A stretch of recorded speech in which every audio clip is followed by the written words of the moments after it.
Good afternoon, everyone. It is 5:04, and we are calling to order the September 11th work session meeting of the Board of Trustees. Clerk Perlow, could you please confirm the presence of a quorum? Yes, thank you, Mayor. Mayor Shepro? Present. Thank you.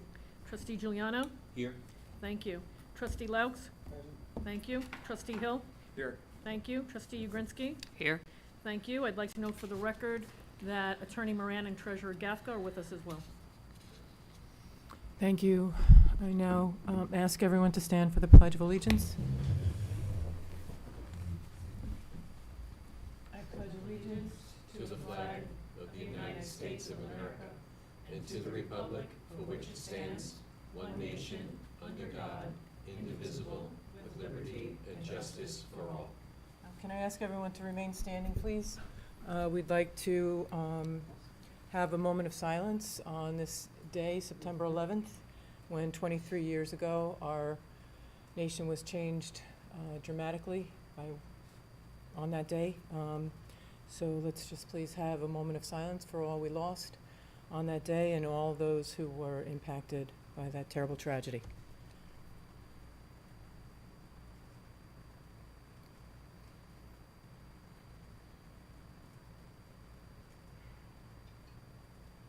Thank you.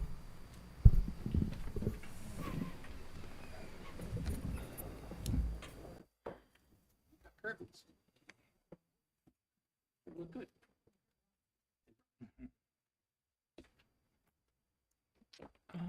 Okay, so today we have an energetic presentation, I'm suspecting, from our business community represented by Barbara Ransom, who is Director of Operations for the Chamber of Commerce.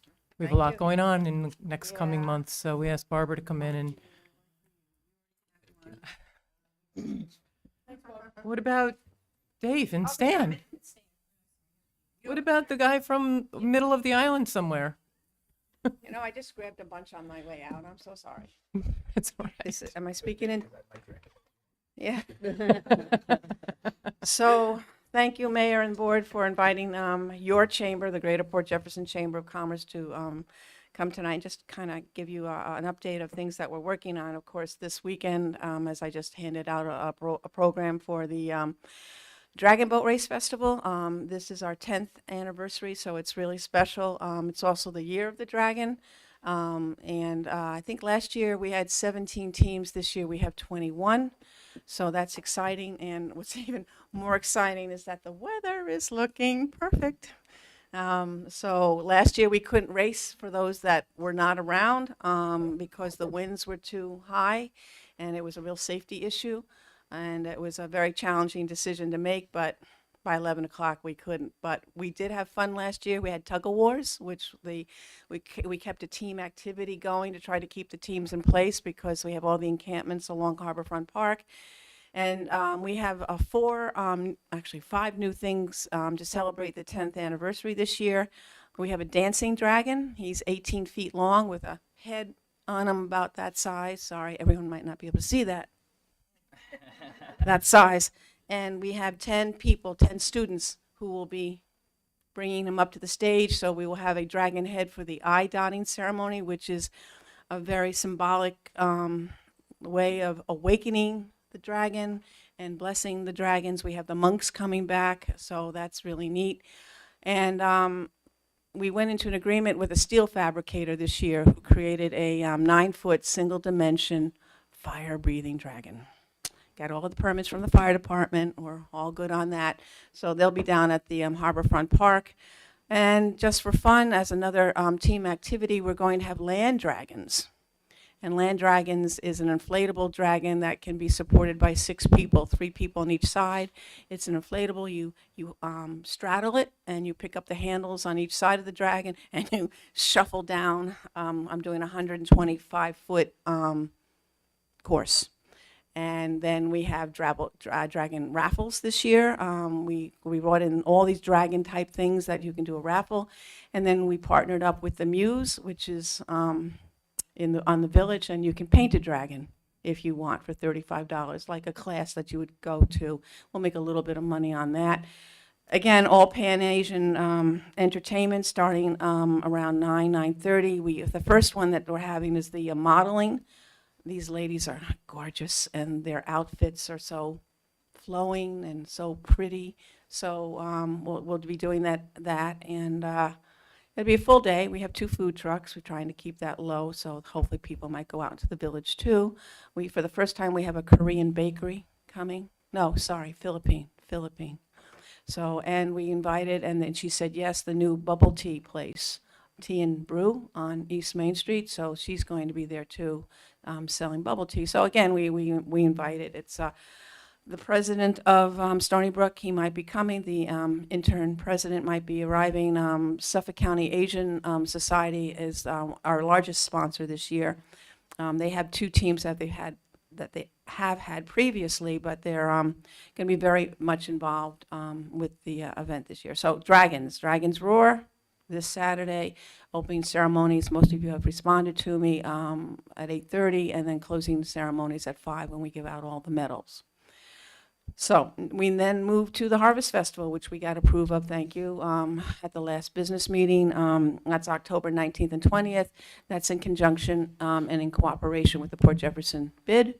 We got a lot of new activities with that. Again, as I mentioned at the bid meeting last night, it's important to evaluate what works, what doesn't work, what was popular, what isn't. So I'm not going to get involved with PETA this year. So we are having a tractor pull. Hayride, which you guys all agreed on. So that's new. We're going to have the harvest walkers. We're going to have the pirate scavenger hunt. We're having what did we call them last night? The rat rods. We're having. That's why we're closing down Mill Creek. I don't know if you're familiar with the rat rods, but rat rods are vehicles that owners love to have them look ugly and rusty and banged up and bruised, and they call them rat rods. I guess there's rat rod clubs. So we thought that would be kind of fun. And also the Long Island Antique Association with their single and double piston engines, the old-fashioned way. We'll be hopefully displaying them. So again, Harvest Festival, of course, again, the Chowder Crawl that weekend, and the Costume Dog Parade on that Saturday. So these are things that we always have had with that festival. When do the tickets for the Chowder Crawl become available? Yeah, After the Dragon Boat Festival. after the Dragon Boat Yeah. Festival, yeah, it'll be, we'll be using our ticket model service, Zeffy. You can just go on and use them. It doesn't cost anybody any extra money. You have to be careful because they ask if you want to. It's kind of like a little donation, and so you have to be careful because if you say yes, then it automatic. But it doesn't cost you. Not like Eventbrite. thank you. Mhm. We've moved away from Eventbrite. Yeah. So yeah, and in fact, we're using Zeffy a lot. With the Harvest Festival, we've created a activity bracelet, or not so much bracelet, but where we thought it'd be easier to pay one charge, so these other things that we were charging for, just you get charged once, and then you're entitled to the tractor ride, the pumpkin patch, the scavenger hunt, and there's one other thing I'm forgetting. So it makes it easier, and then, again, trying to keep the costs down and make it family-friendly. If you buy 3 tickets, if it's a family of 4, for instance, if you buy 3 tickets, you get the 4th one for free. So we're using Zeffy for the sweatshirts that we have, our T-shirts, I should say, for the Dragons, that people can take the QR code, take it on their phone, and it can go to PayPal or Venmo or whatever kind of payment you have. Again, making things easy. Same thing with the raffle.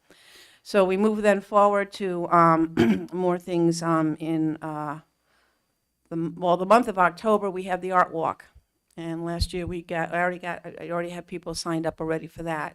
It is a self-guided art walk throughout the village.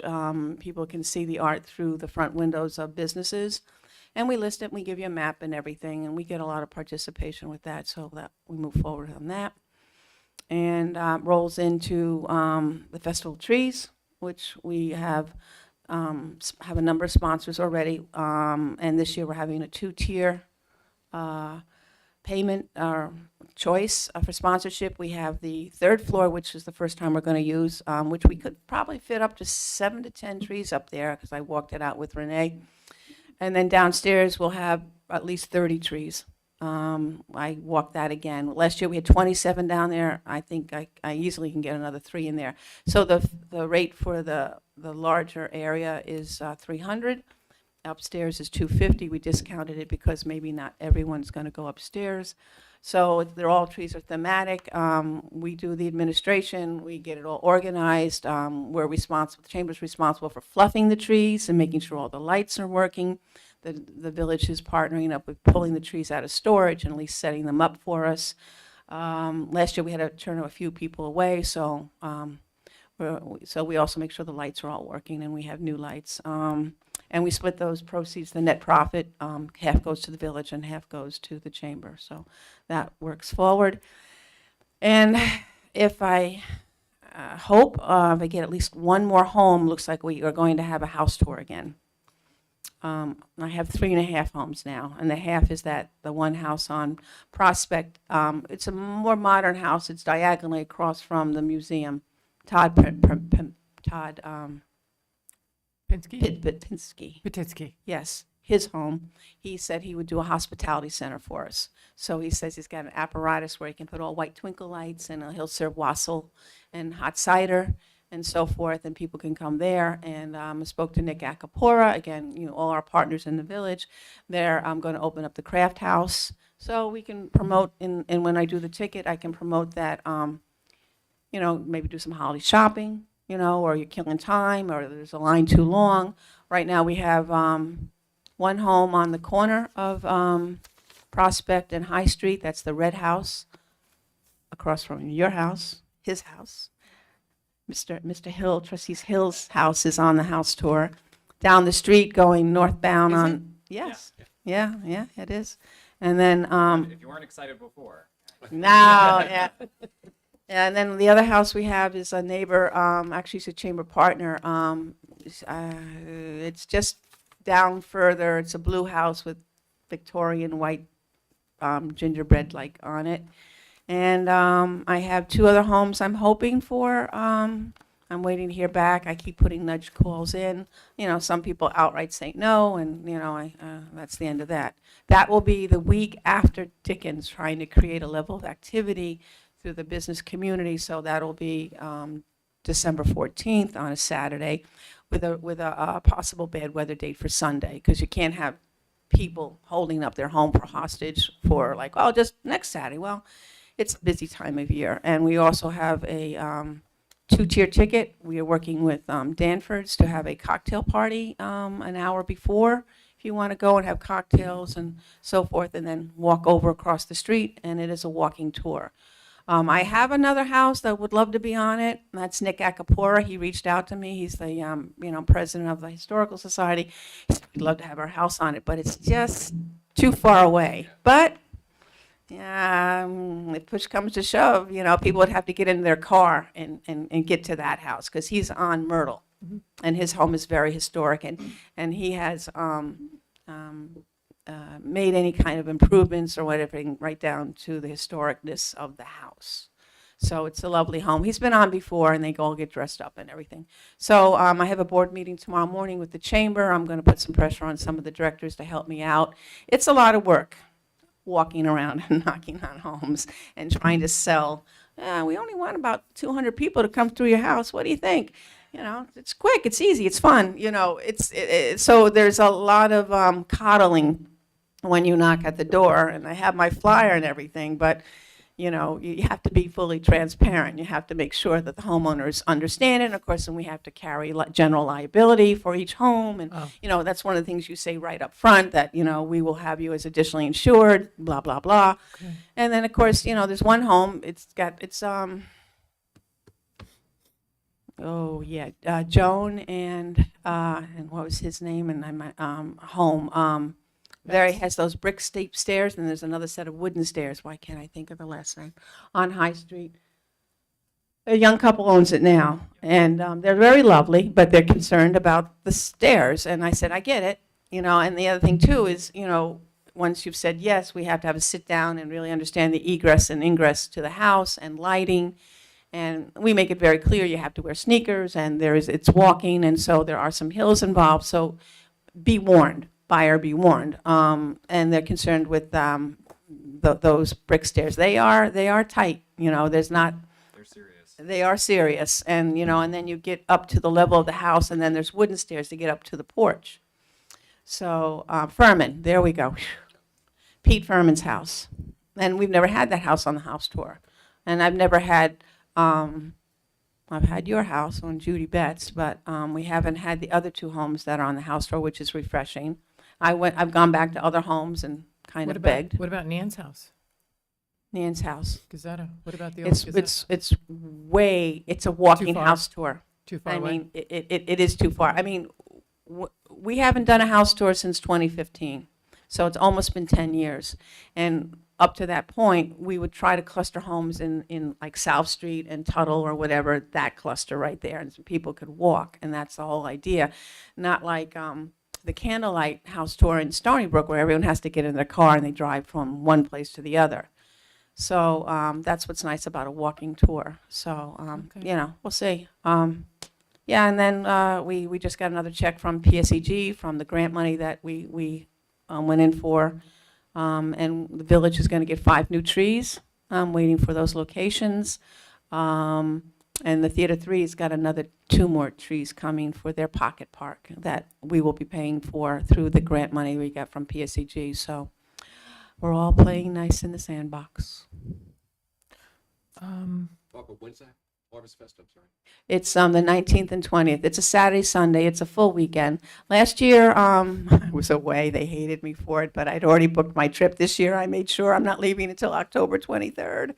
But the weather was, we had that bad rain on that Friday night, and we made the maze last year. Oh, it was so much work.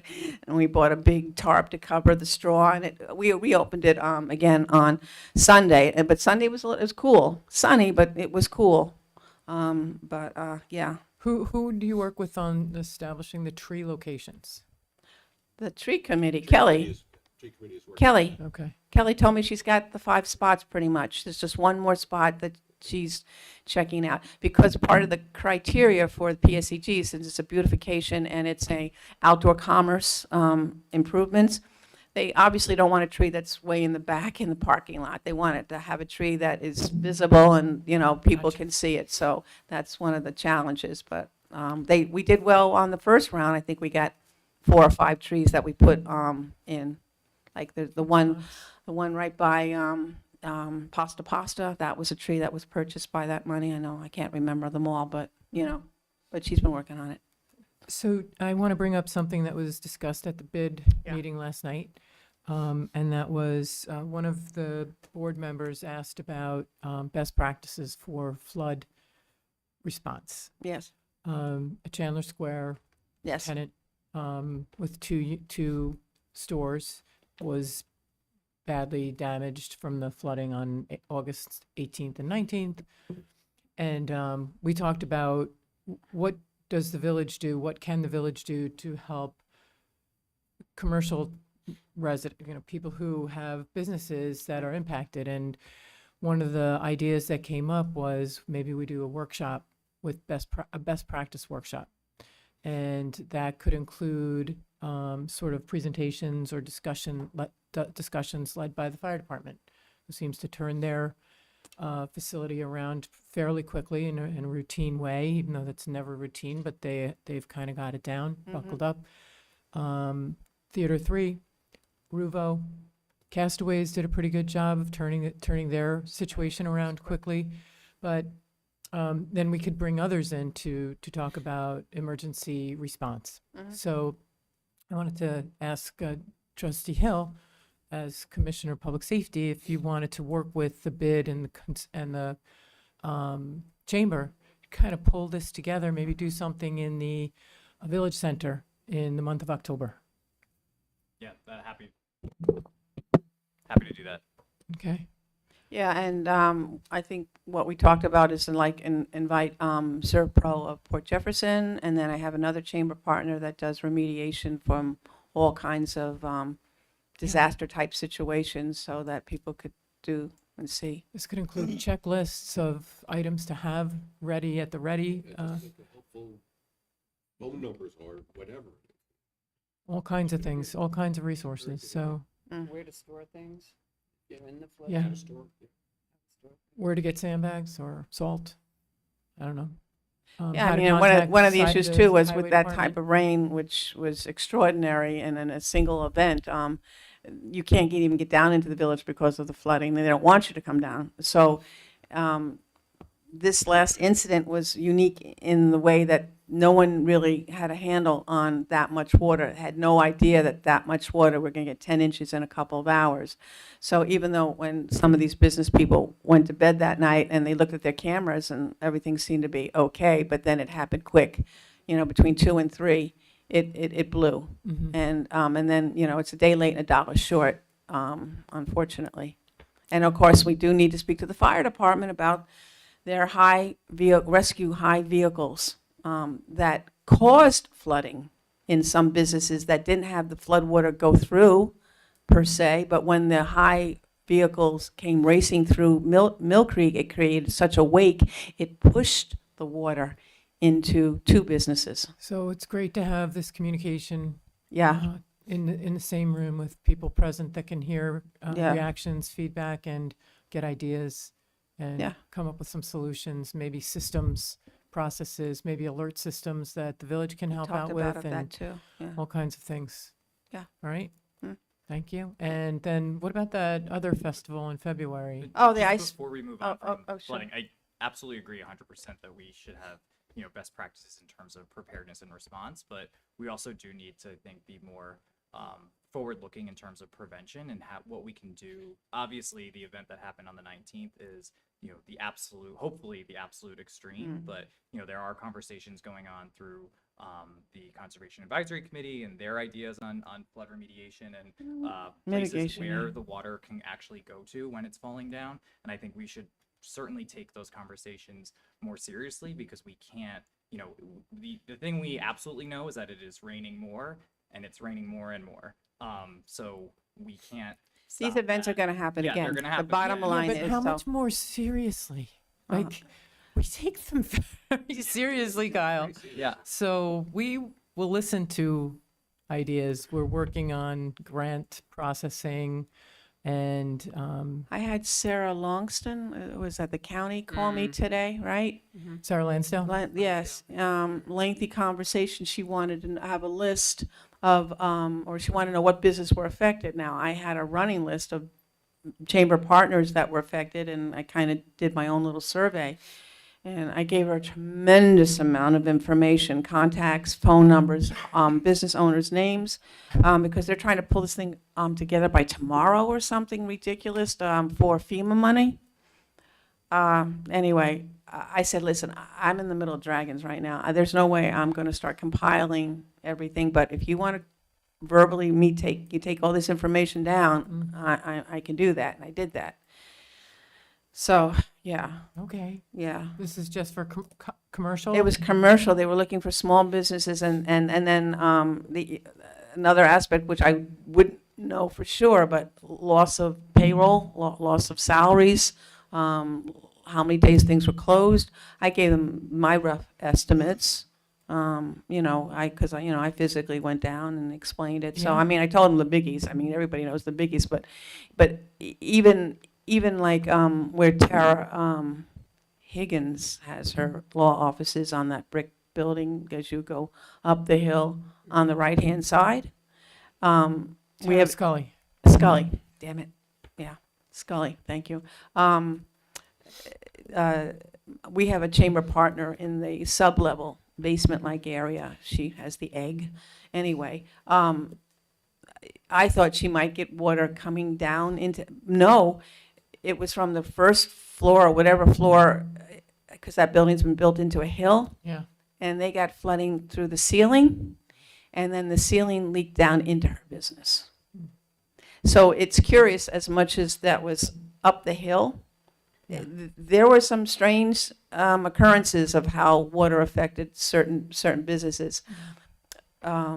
Castaway, they just mopped it up. They had, they've got the cement flooring, which was smart.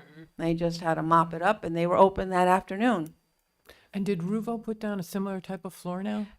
I heard they changed the floor. I don't know what kind of floor it was, but they were out for about a week and a half. So these are examples of mitigation measures that can be Well, taken. how you can clean up the mess a little bit easier. Yeah. Yeah, sure. Yeah. But I mean, they got 3.5 feet of water. Yeah. 3.5 feet of water. Yeah. And then actually they said, did I have photographs? I said, you can go on Facebook and probably Google. There was videos of Gito's building and the furniture floating down the hallway. That was just, they lost 10 cars too in the parking lot. Yeah. So is there somehow that if we make the announcement on Facebook tonight or something, hey, get your information into the Sent county that out right 3 now? times. I know, but I can't do anything more than I've sent it out, and I used my inclusive lists, not just chamber partners. I sent it out to everybody. sometimes that link was malfunctioning though. Yeah, I can only do so much. What did Sarah say? So Sarah was just taking. Sarah was taking the notes, and there was a Lisa in the, I was on speaker, there's a Lisa there, and I don't know who that Lisa was, but, and then they were very thankful, Yeah. for all So the are we information. thankful to them for reaching out to do that? Yeah, actually, it came through Bob Fonte, Robert Fonte, who is the president of the Suffolk County Alliance of Chambers, and I'm kind of with him on all of this. Excellent. And I'm also on the Downtown Revitalization Committee for Suffolk County, which we're meeting in 2 weeks, I guess. So we're in on all of that. Oh, Mm. all right. And Ice Festival.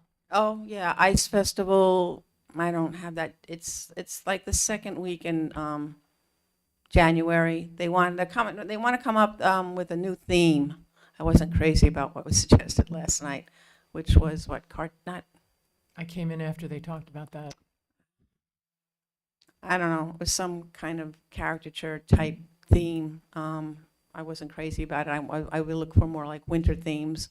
But yeah, they're moving forward with that. All right. And they'll have a Princess Ice Walker. She was very popular last year. We've already hired her. And mac and cheese crawl. Mac and cheese crawl for 2 days. Yeah, very popular. Mhm. What people All do for right. mac and cheese. OMG. Gosh. Any questions for? No, thanks. I'm going to go. We're practicing now. Barb, you know the 20th is the auction. Oh, yeah, well, yes, that, right. And that really doesn't interfere with anything, yeah. Yeah, it's just, and they're usually done by 1 or 2 o'clock if all goes well and This the weather. is the Historical Society, yeah. auction. No, that's their major fundraiser. Yeah, so. And then the New York State historians will be here on Monday? Sunday. I think they come Sunday, the day after Dragons, because, excuse me, I was hoping to give them some VIP preference to get out on the pier and see the races closer. But, yeah, Chris was in the office today, so confirming all of that. And Barbara Russell, the town of Brookhaven historian, she's working on doing, there's going to be, I don't know, probably close to 45 people, and they're doing 3 different types of tours, each group having 15. She asked if I could do something on Tuesday, and I got a day late, $1 short. I already got plans at 2 o'clock, and I can't break them. But I would have been happy to, because I did the whole tour for the Connecticut group, and that went really well. And I got to go back and see where we're going with that. But, yep, we're busy. All right. Okay? Thank you. Thanks. Barbara. Enjoy your meeting. Thanks. Hardest working woman in Port Jefferson. Epitaph. Okay,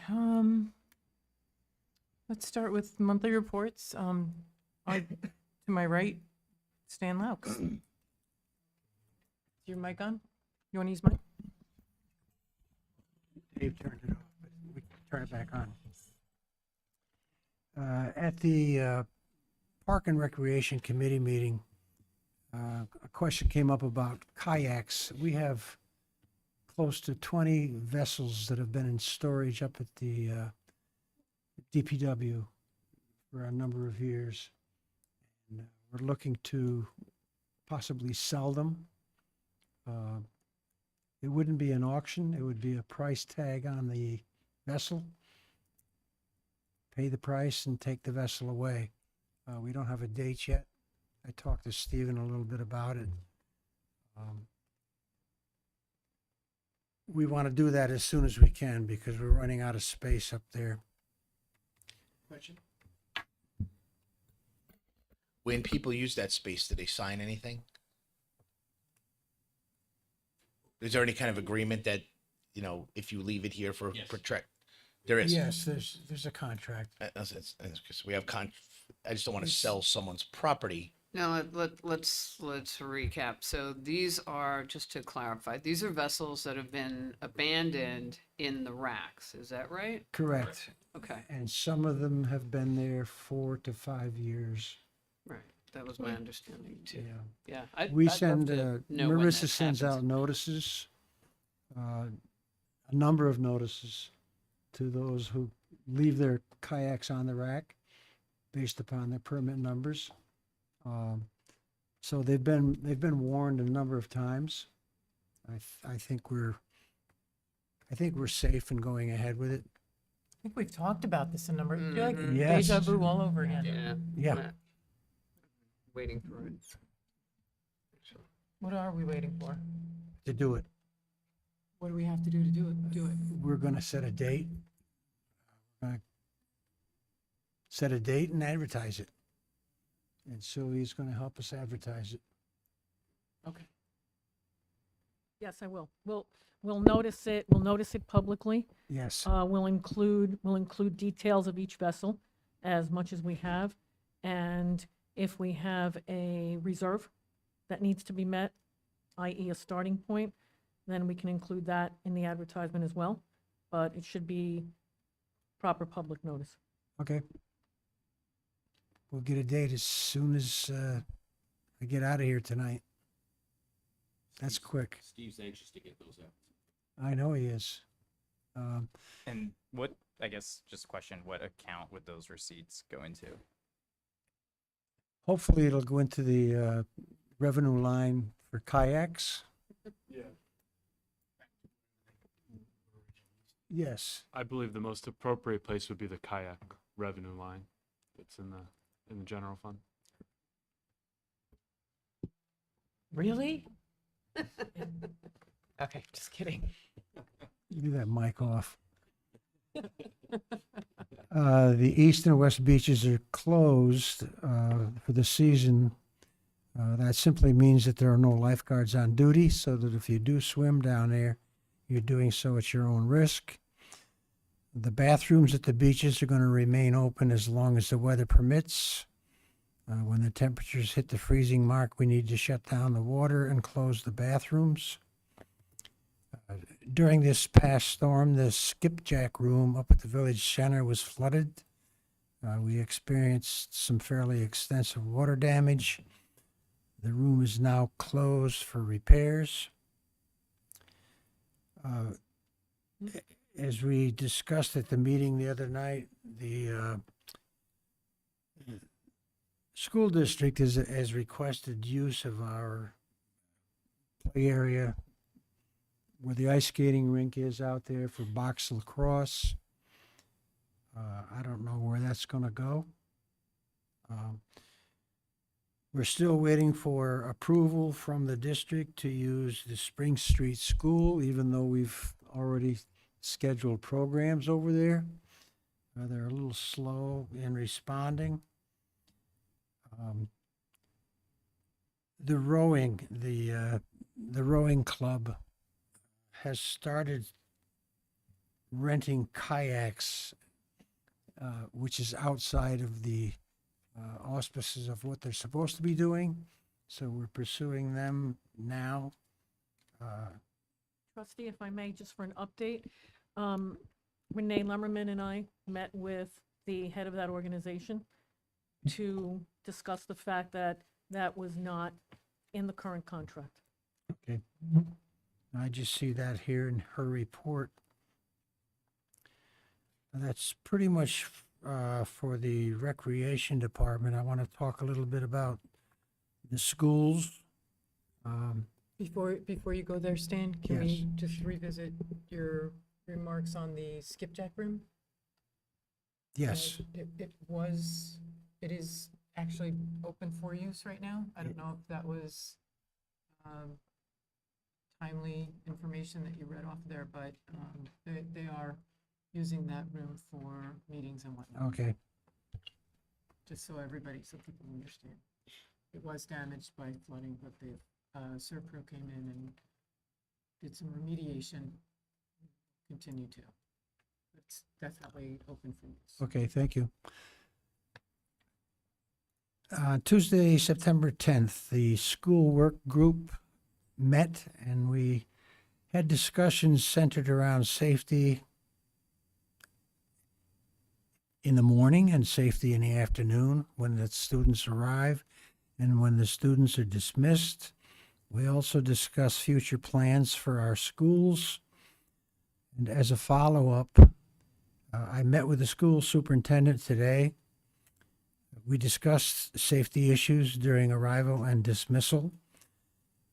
The district did send out an email blast prior to school opening. They're going to repeat the email again this coming week.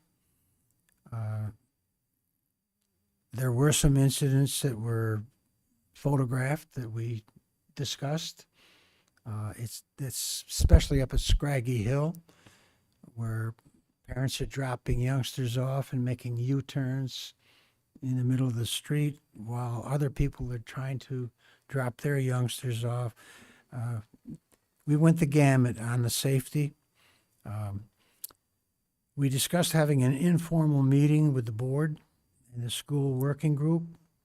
The superintendent was very, very positive and open to some kind of informal meeting such as that, where the school work group, myself, 2 or 3 board members, and the superintendent would sit in an informal meeting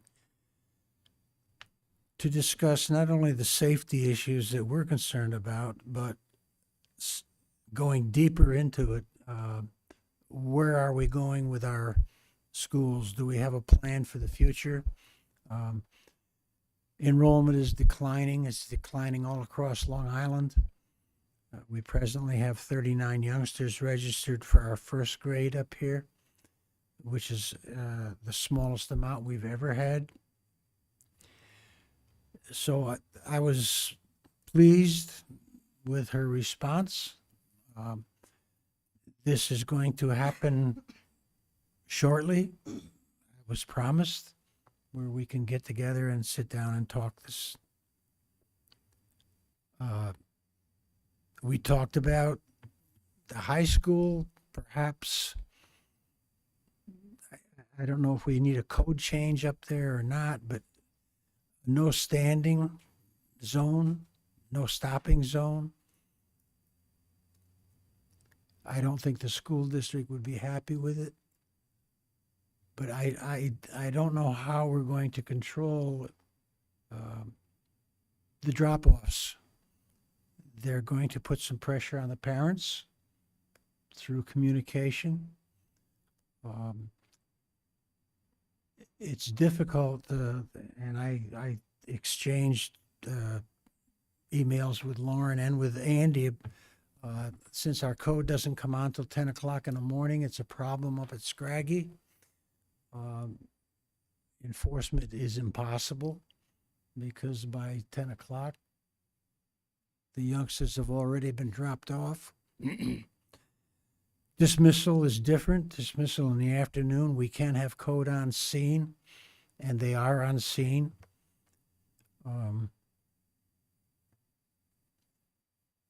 I will say that she did not think this problem was as serious as we think it is. But all you have to do is visit arrival and dismissal time at either one of those schools, and you can see that there's an accident waiting to happen. And God forbid, especially up at the high school, if we had to get a fire truck up through there in the afternoon, I don't think it would happen. I don't know what the answer is. It's good to start the dialogue, though. Yes.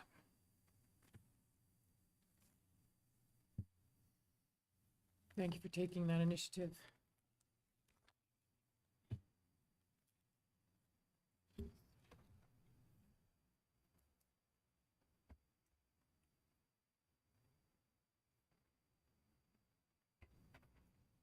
Um,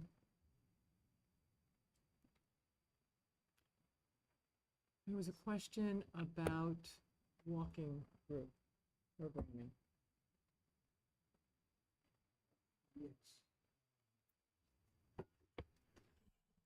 That was brought up and discussed the other evening at the Parks and Rec meeting.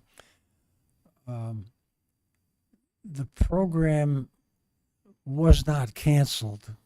The program did not go off because only one person showed up for the first meeting of the walking group.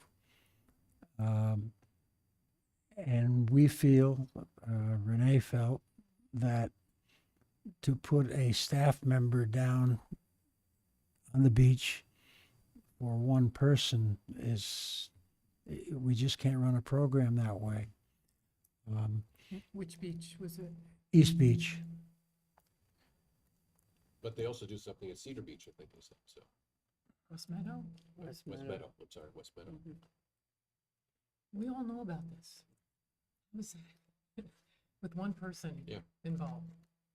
So I guess, is there a policy that the Parks and Rec Advisory Committee can help, council can help, like, articulate where if there's a program that residents want to see happen, that they can bring it to?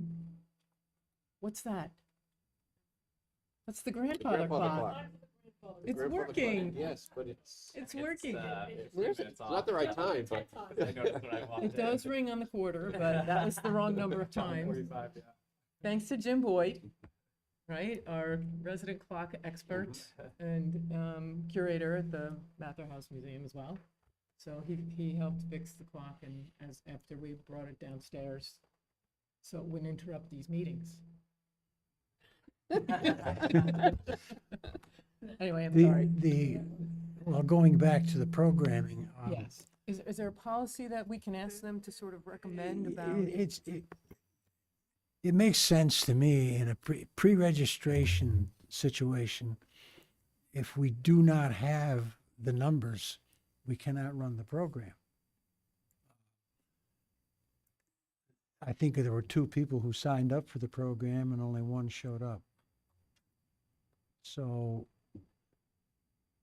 she didn't cancel the program, but perhaps it, May I add Oh. something to this? So, yeah, Renee and I were talking about it yesterday as just because we were on the phone discussing the rec pricing. And she did mention to me that with Rec Pro, we could advertise that there will be a program. I think she's planning it for the spring, right? And then advertise it to make sure that people know it's there and that they have to sign up. If they want the program to run, you know, there needs to be at least 6 to 8 people who are taking advantage of it. Otherwise, it doesn't make sense to utilize a staff member to drive around to meet one person and walk on the beach, right? So, Agreed. I think we have the tools that we need to do it. And last year, did we not have a walking program during the off-season at the golf course? Walking the. Yeah. So that can be a winter walking. Right, and that one was pretty popular, actually. I think that one had the most people, at least according to Renee, you know, well, the it did. data. It gave a said lot of that was the people the highest registered. opportunity to see our golf course. Yeah. Also worth doing for cross marketing purposes, Mhm. cross awareness, let's say. Yes, as the Parks and Rec Committee becomes more active, Can we ask them to absolutely. consider that and put something in writing so we can take a look at it, maybe even as soon as 2 weeks from now or at our next working session? Yeah, we have to get from Renee what program she she wants to run, that she intends on running. And there are numbers attached to those programs. You can't run a basketball program with 4 people, example. You know, it's common sense. Okay. Okay, thank you. Trustee Hill?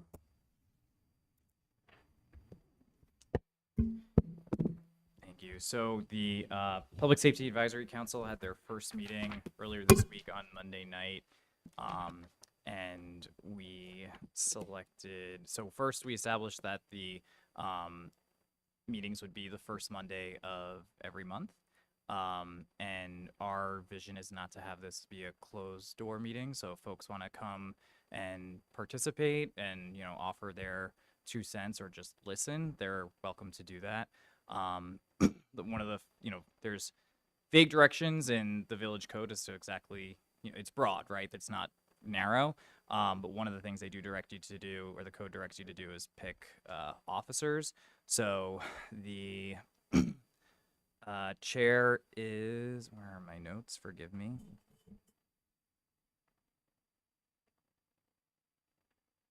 So the council elected Tracy Stapleton as the chair, Joe Compitello as the vice chair, and Stella Cohen as the recording secretary.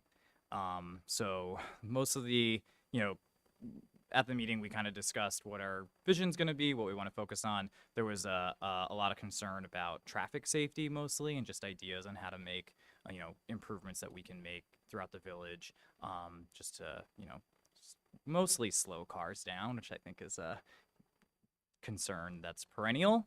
But there was someone from the community, Lisa Yeager, who had a specific concern near her home, where there's frequent collisions, and that her anecdotes were corroborated by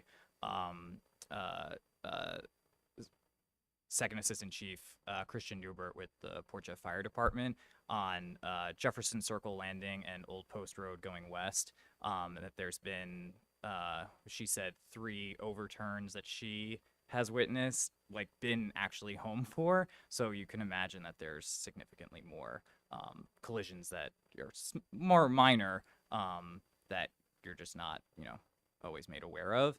And then that there's significant deer collisions also over there.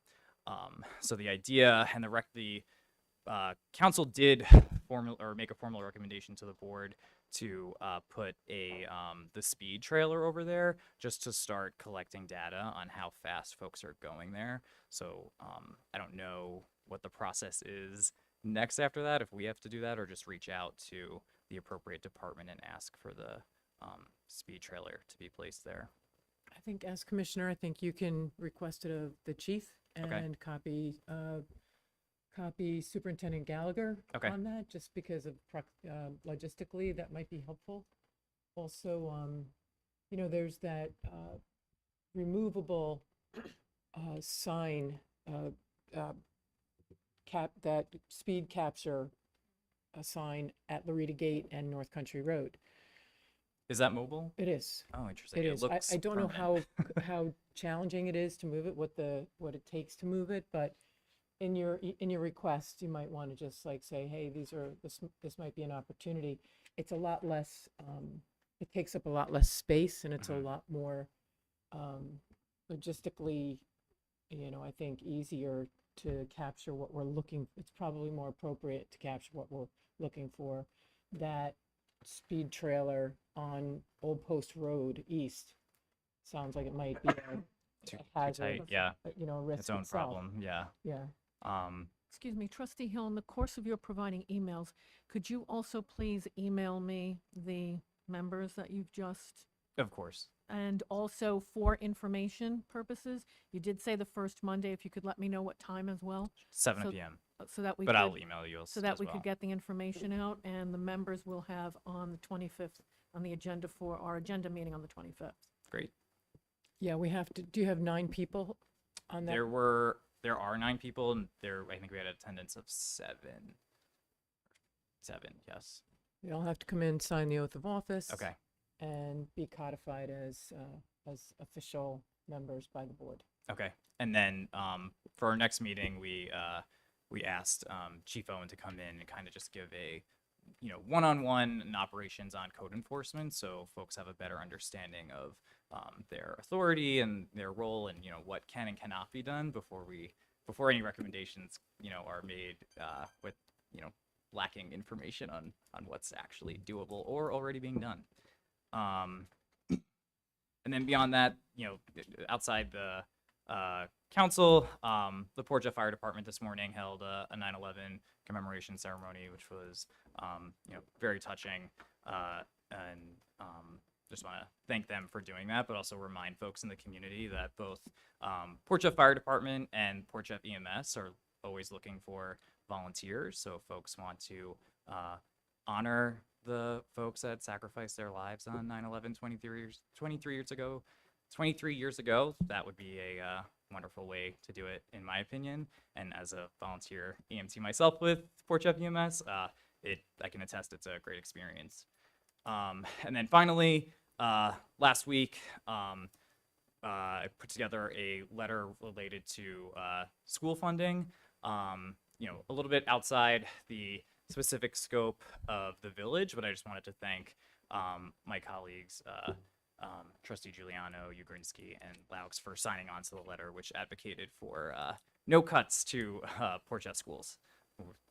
There's some detail on the matter. In the last budget fight or budget negotiation in New York State, the governor proposed ending a hold harmless provision for public school funding in their foundation aid formula, which is the main way public schools are funded. That would have, if that policy was put in place, that would have resulted in a 28% cut to Port Jeff School District, and it would have been the most cut school on Long Island if that policy happened. Thankfully, the legislature rejected that proposal, but there was included in the last budget a directive to the SUNY Rockefeller Institute for Government to do an analysis on the formula and come up with a reformed formula. But any change to that formula could possibly, there's the devil you know and the devil you do not know. There could be, foundation aid could result in foundation aid cuts to the school, and given the global funding environment, it's important that our neighbors are also making sure that they're getting their fair share of New York State resources. So thank you.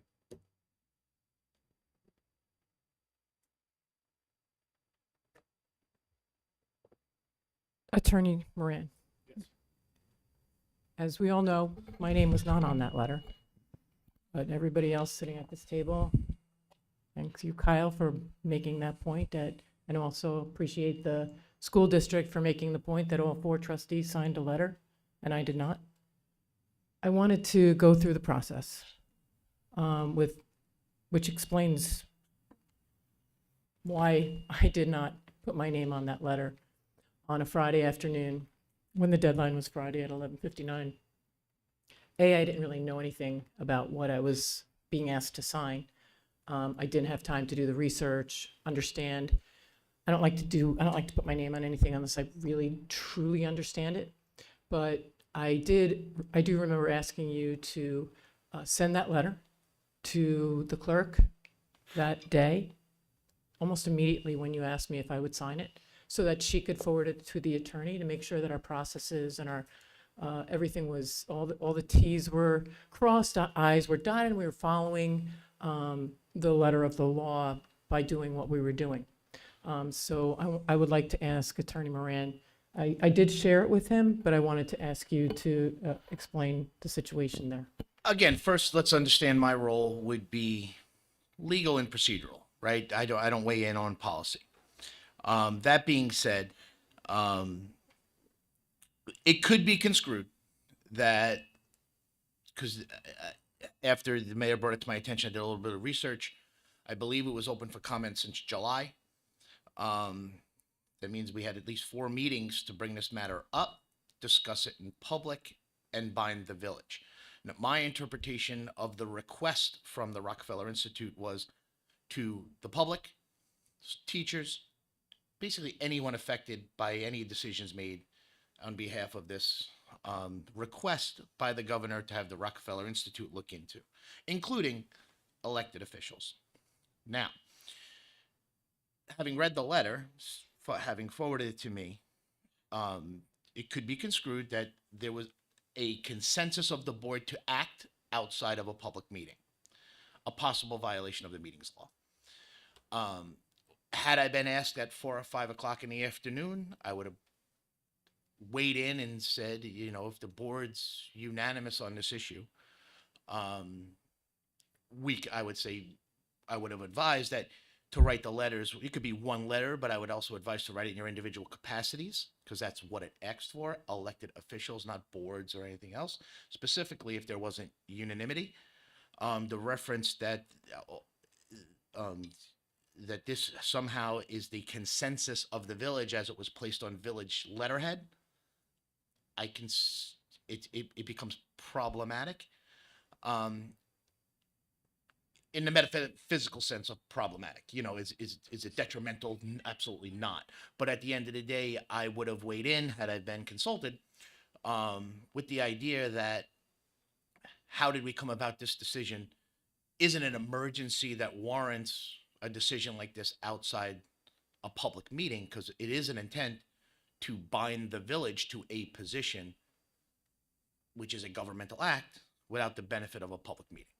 So had we not had that consensus in the time frame, and I was only told the time frame, so I don't know, assuming it was, you were correct in the way it was conveyed to me, Mayor, that it was late Friday afternoon to midnight, and we couldn't get a consensus or an idea that all 5 members wanted to support it, because then I would have suggested, let's do it, have it come through the clerk's office on official letterhead.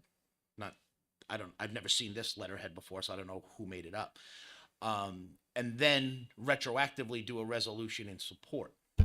And had it come back that either the mayor or any one of the trustees was not comfortable with it, I would have suggested write it in your individual capacities as I am Trustee Hill, and I am Kyle Hill, and I am a trustee in the Incorporated Village of Port Jeff, and I feel this way, or I put this comment in. It could have been the same letter 4 times.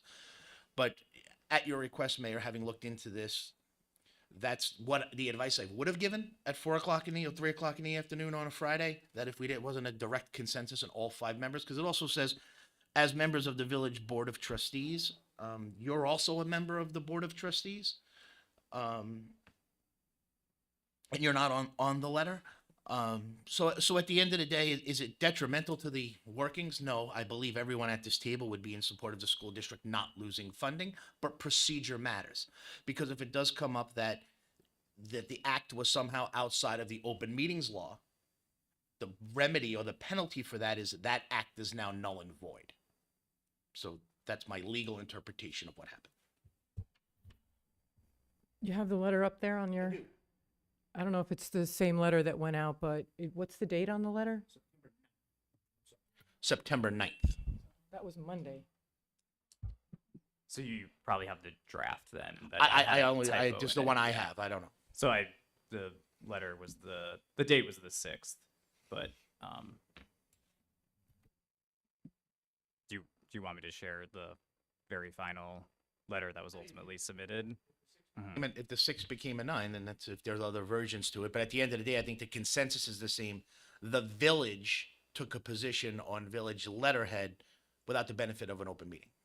And that's could be problematic. That's all.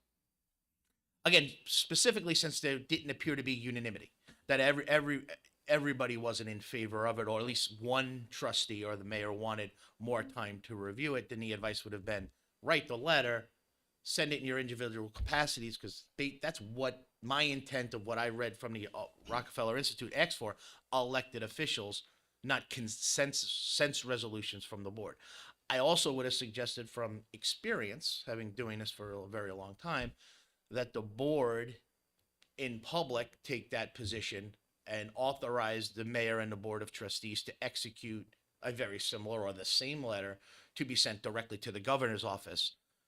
Because of the deadline, if we couldn't meet the deadline, I mean, obviously the Rockefeller Institute is an arm of the governor who was asked, but then you got to ask yourself, and you got to be wary of, what if the Rockefeller Institute, at the request of the governor, takes a position that's not supported by your letter, that supports the cuts for various reasons, because it's one of 100 letters or thousands of letters that they're going to be receiving.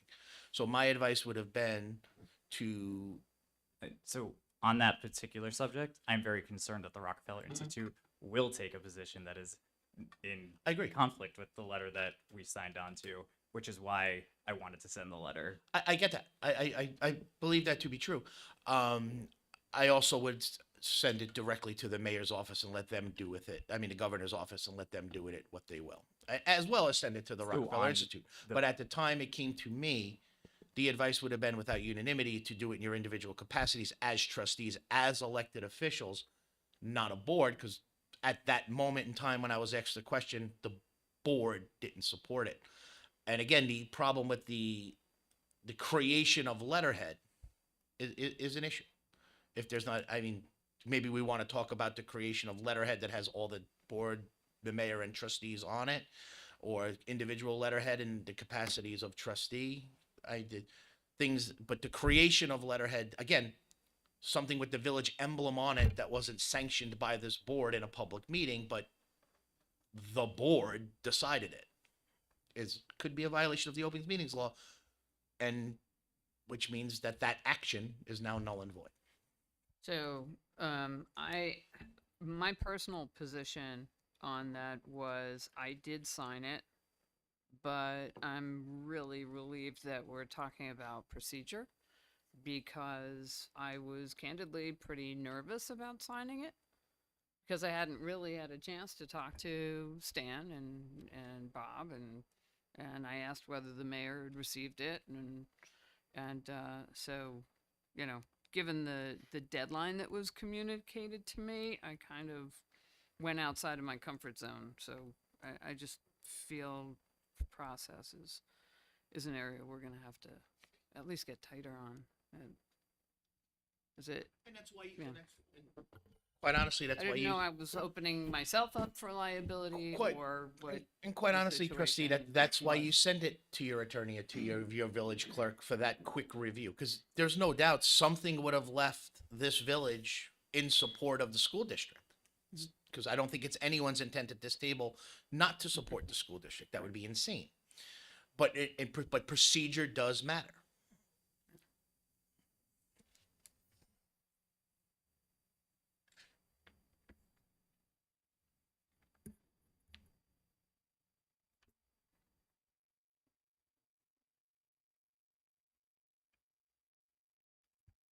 Okay.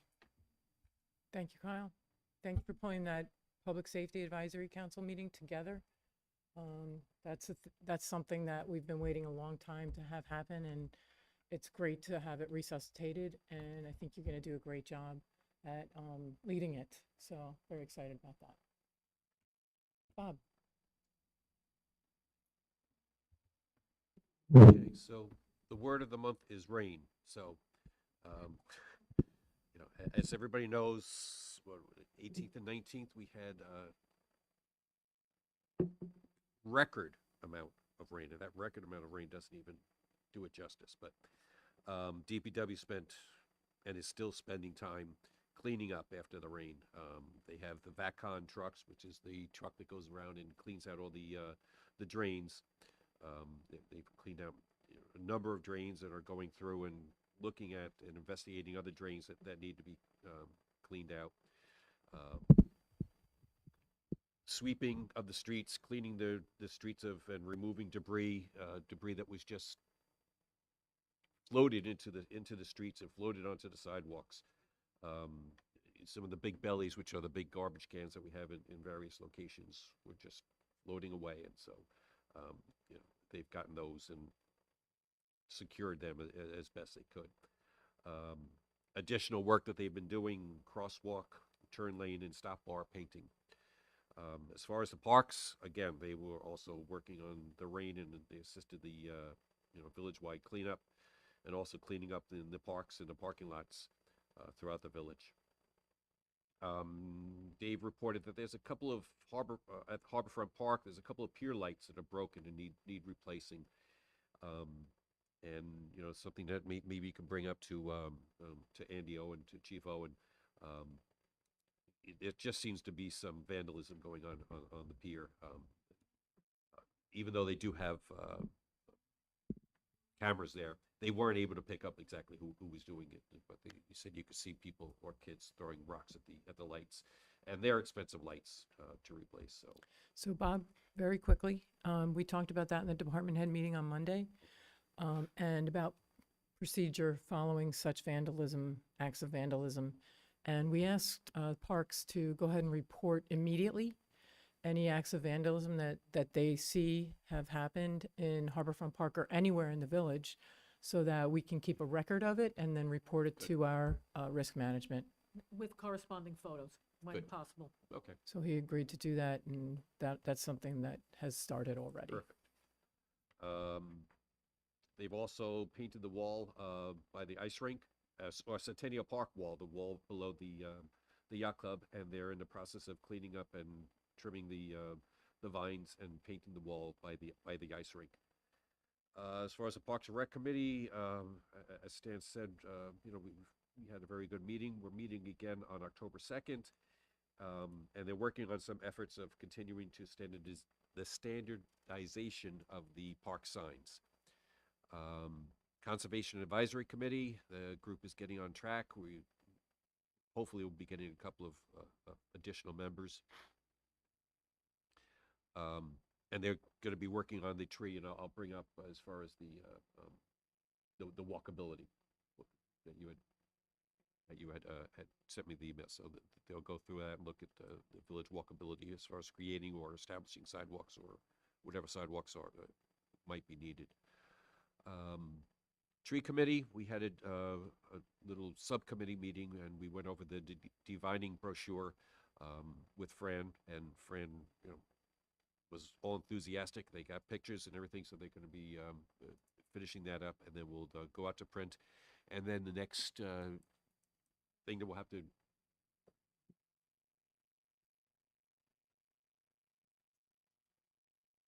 no, that's not the divining.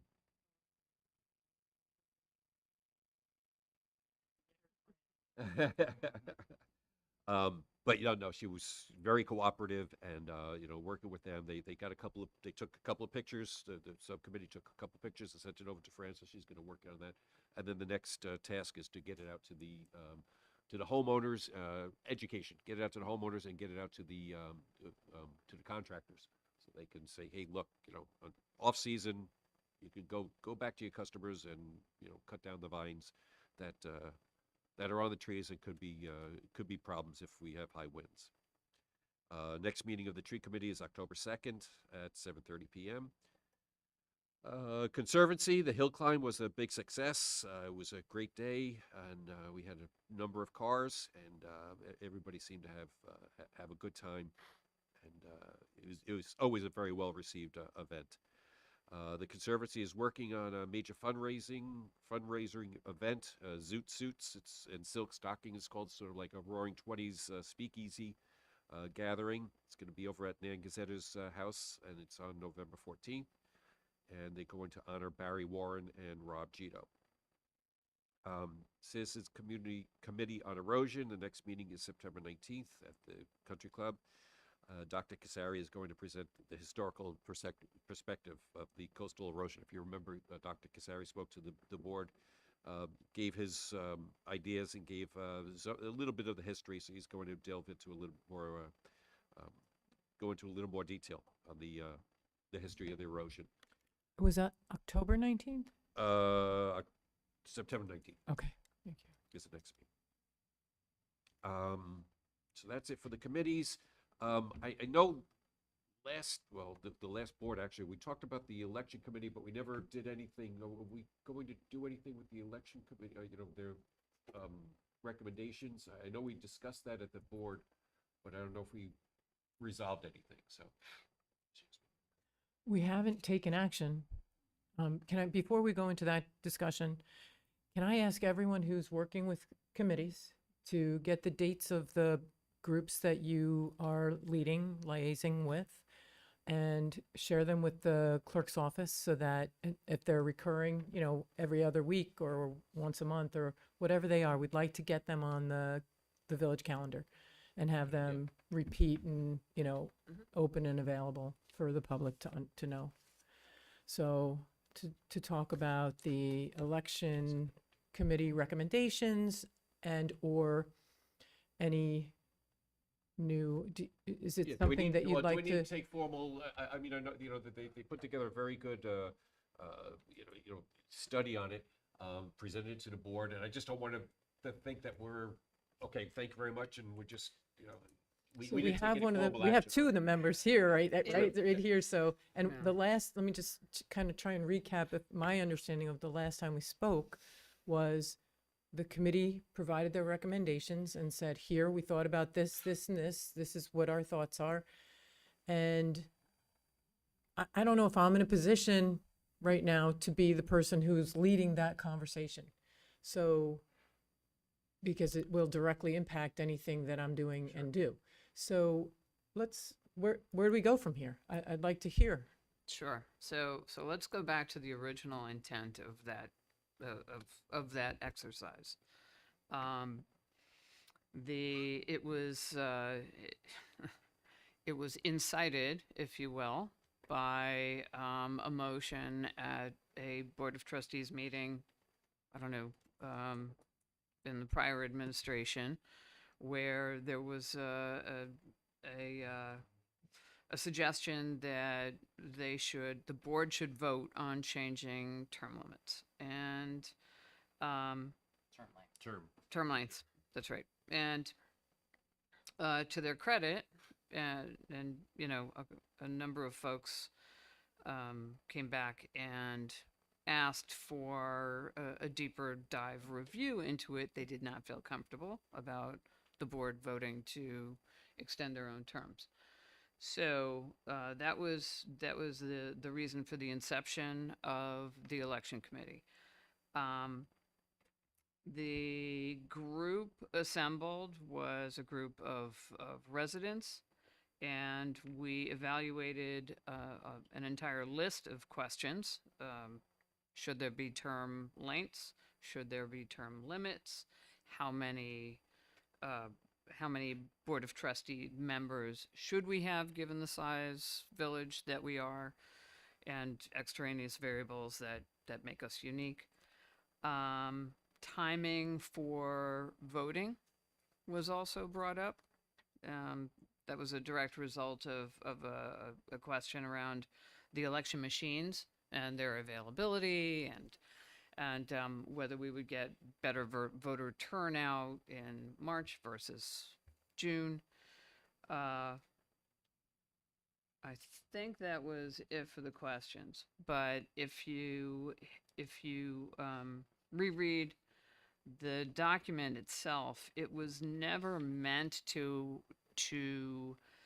bring up those as questions we should, as a board, be addressing now. It was meant to be a resident-led document that could be used as a reference and an informational aid should those questions come up.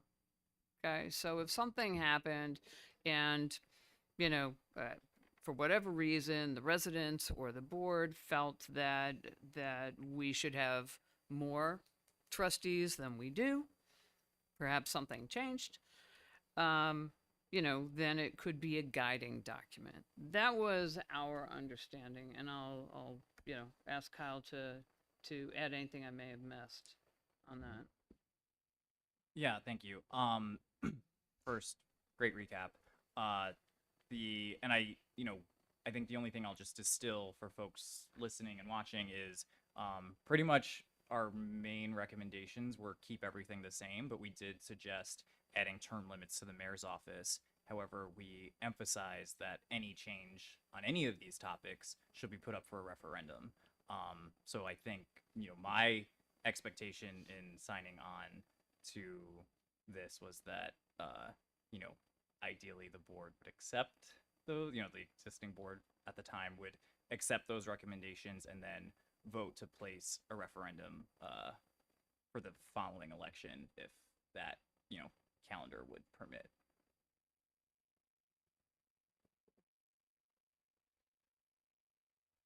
So we have experts. We have a election official sitting at the table who understands the process for putting things on ballots. So I'll turn to you, Sylvia, and ask you if, how do we put something on a ballot to give how and if do we put something on the ballot that gives residents a full breadth of making a decision about term limits, term extensions, lengths, and I guess those two things seem to be the ones that keep popping up most. Thank you. We do have an opinion from Election Council that the items that we're discussing now are not items that lead to public referendum.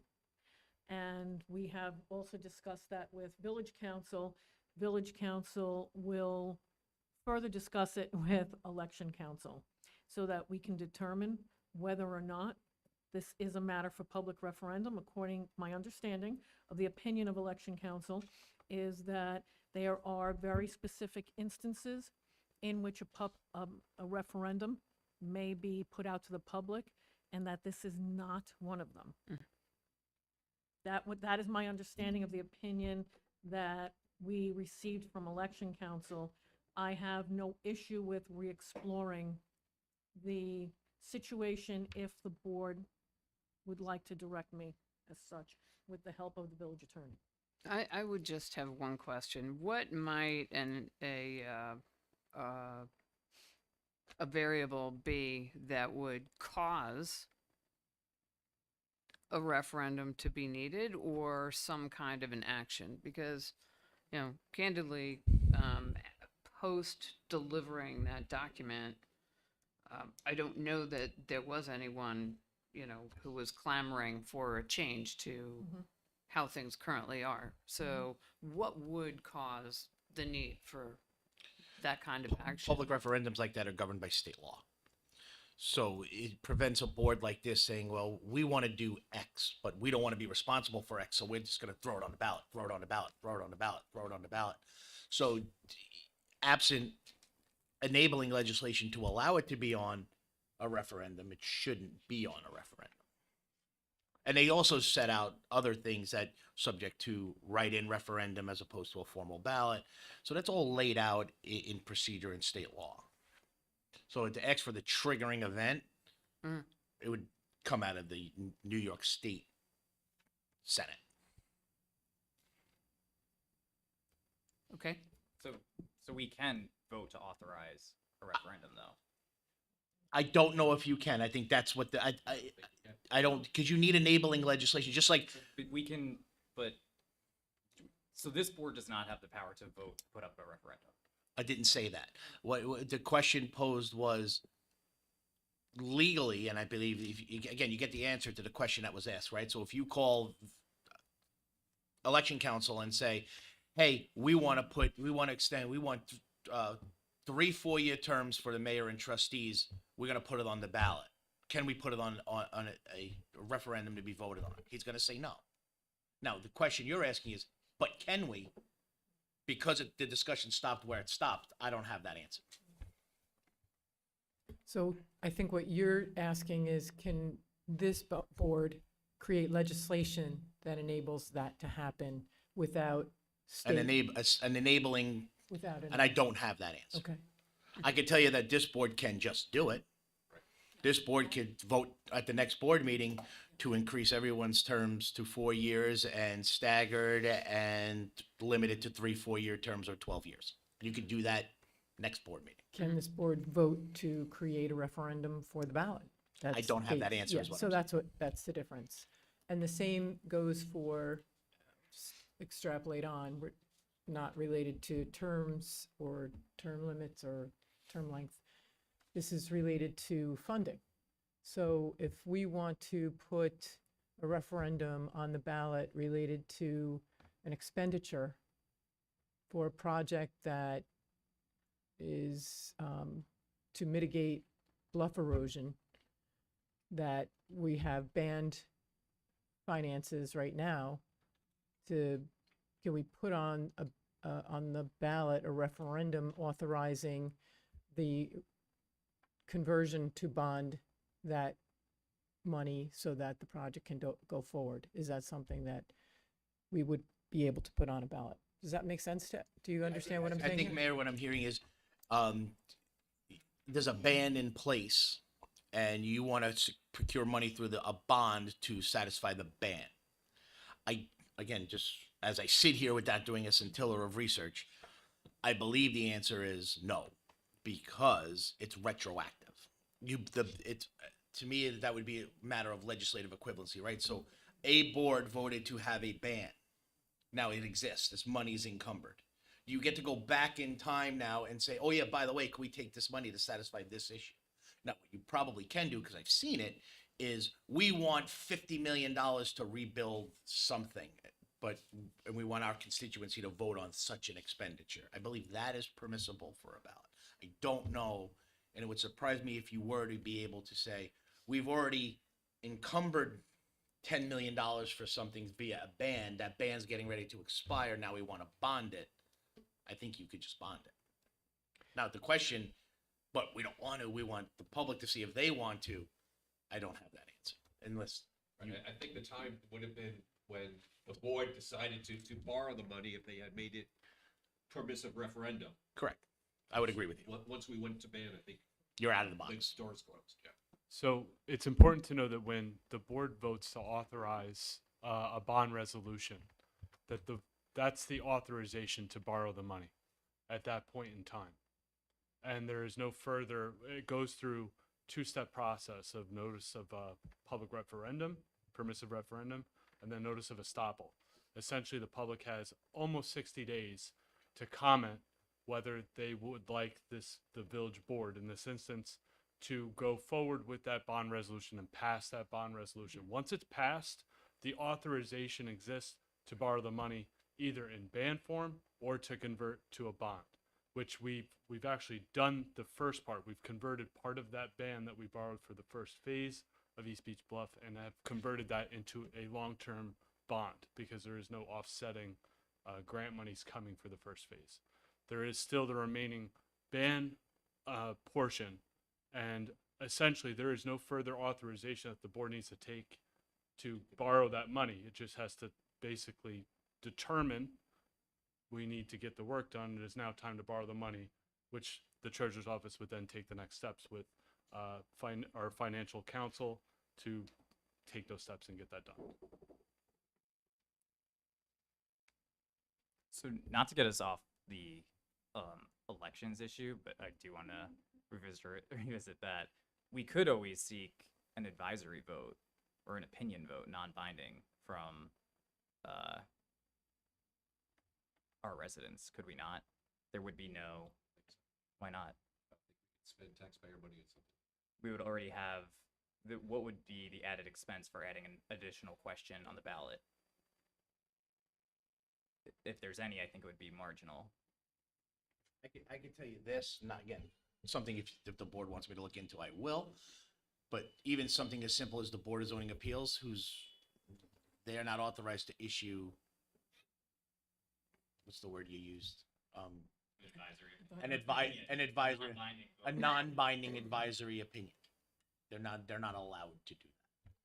Because it's, I guess, I agree with you that the expense may be minimal, but I don't have that answer. It would surprise me that you could do that as well. That say, hey, we're putting something on the ballot, we want you to weigh in on it, but we're not going to consider it one way or the other. Unless we consider We it might just have to go about it in a different way. way. Right. Well, what I would suggest in an issue like that is to create a special meeting, publicize it like crazy, and get your public feedback that way on whatever issue it is.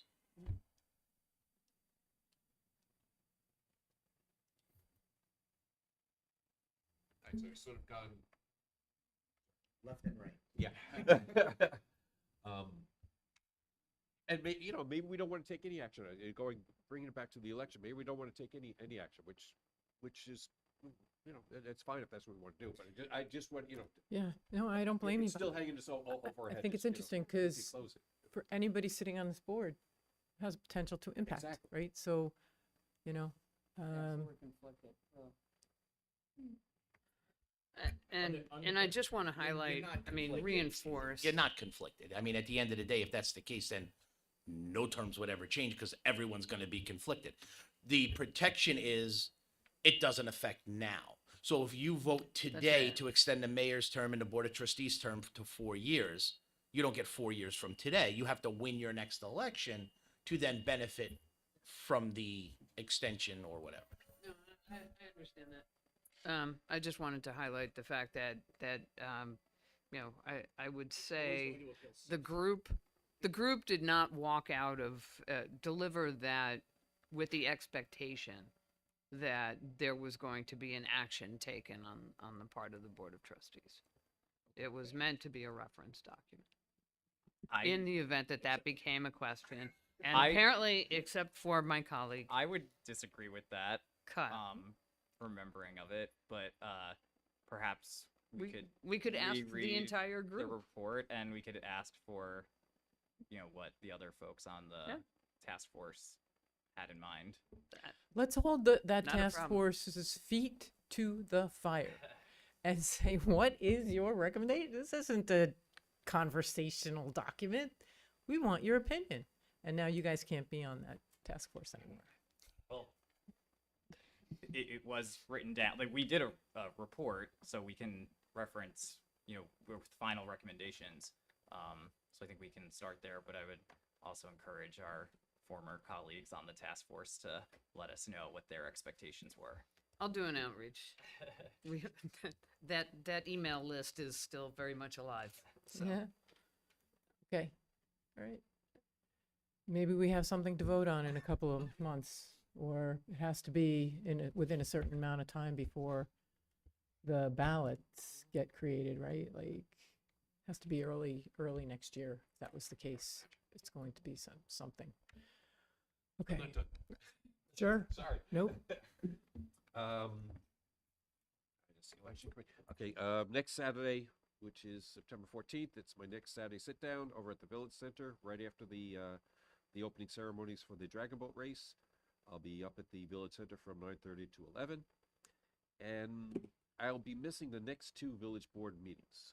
September 25th, my wife Kelly and I we're taking the family out to down to Disney World to celebrate our 40th anniversary 1 year early, because it's our 39th anniversary, but my daughter decided to get married on our 40th anniversary, so we're taking everybody away for our 40th anniversary on the 39th anniversary.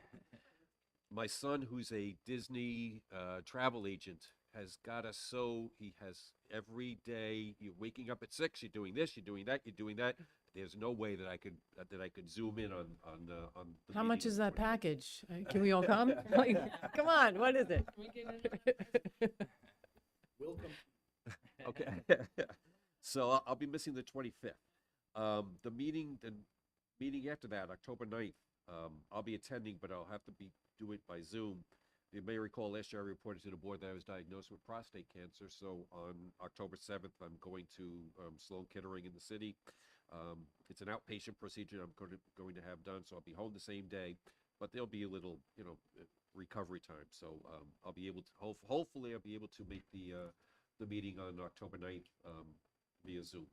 And I just want to take that opportunity, since September is Prostate Cancer Awareness Month, to everybody listening to please go out and get checked, and wives, tell your husbands to, go get checked, because luckily I caught it early, and, prognosis is good, but because I caught it early. So. Mm-hmm. It can definitely work the other way. Yeah, Exactly. there's quite a few people who have not been as lucky as you. Yeah. So, yeah. Thank you. So I'll miss you the next two meetings, and then hopefully I'll be here on the. Good luck second with meeting. that. I don't know. Anesthesia and business meetings just don't really go together. But we will miss you. Thank you. Uh-huh. I wanted to, Kyle, add on to your announcements about kind of the fire department activities. They are having a 100th anniversary celebration. Do you want to talk about that? Or do you have details? I can read them off if you don't. If you have it in front of you, please. Yeah, okay. So it's called Rock Country Nights, Country and Classic Rock at the Firehouse. It is Saturday, September 21st, celebrating again 100 years of the Suwasit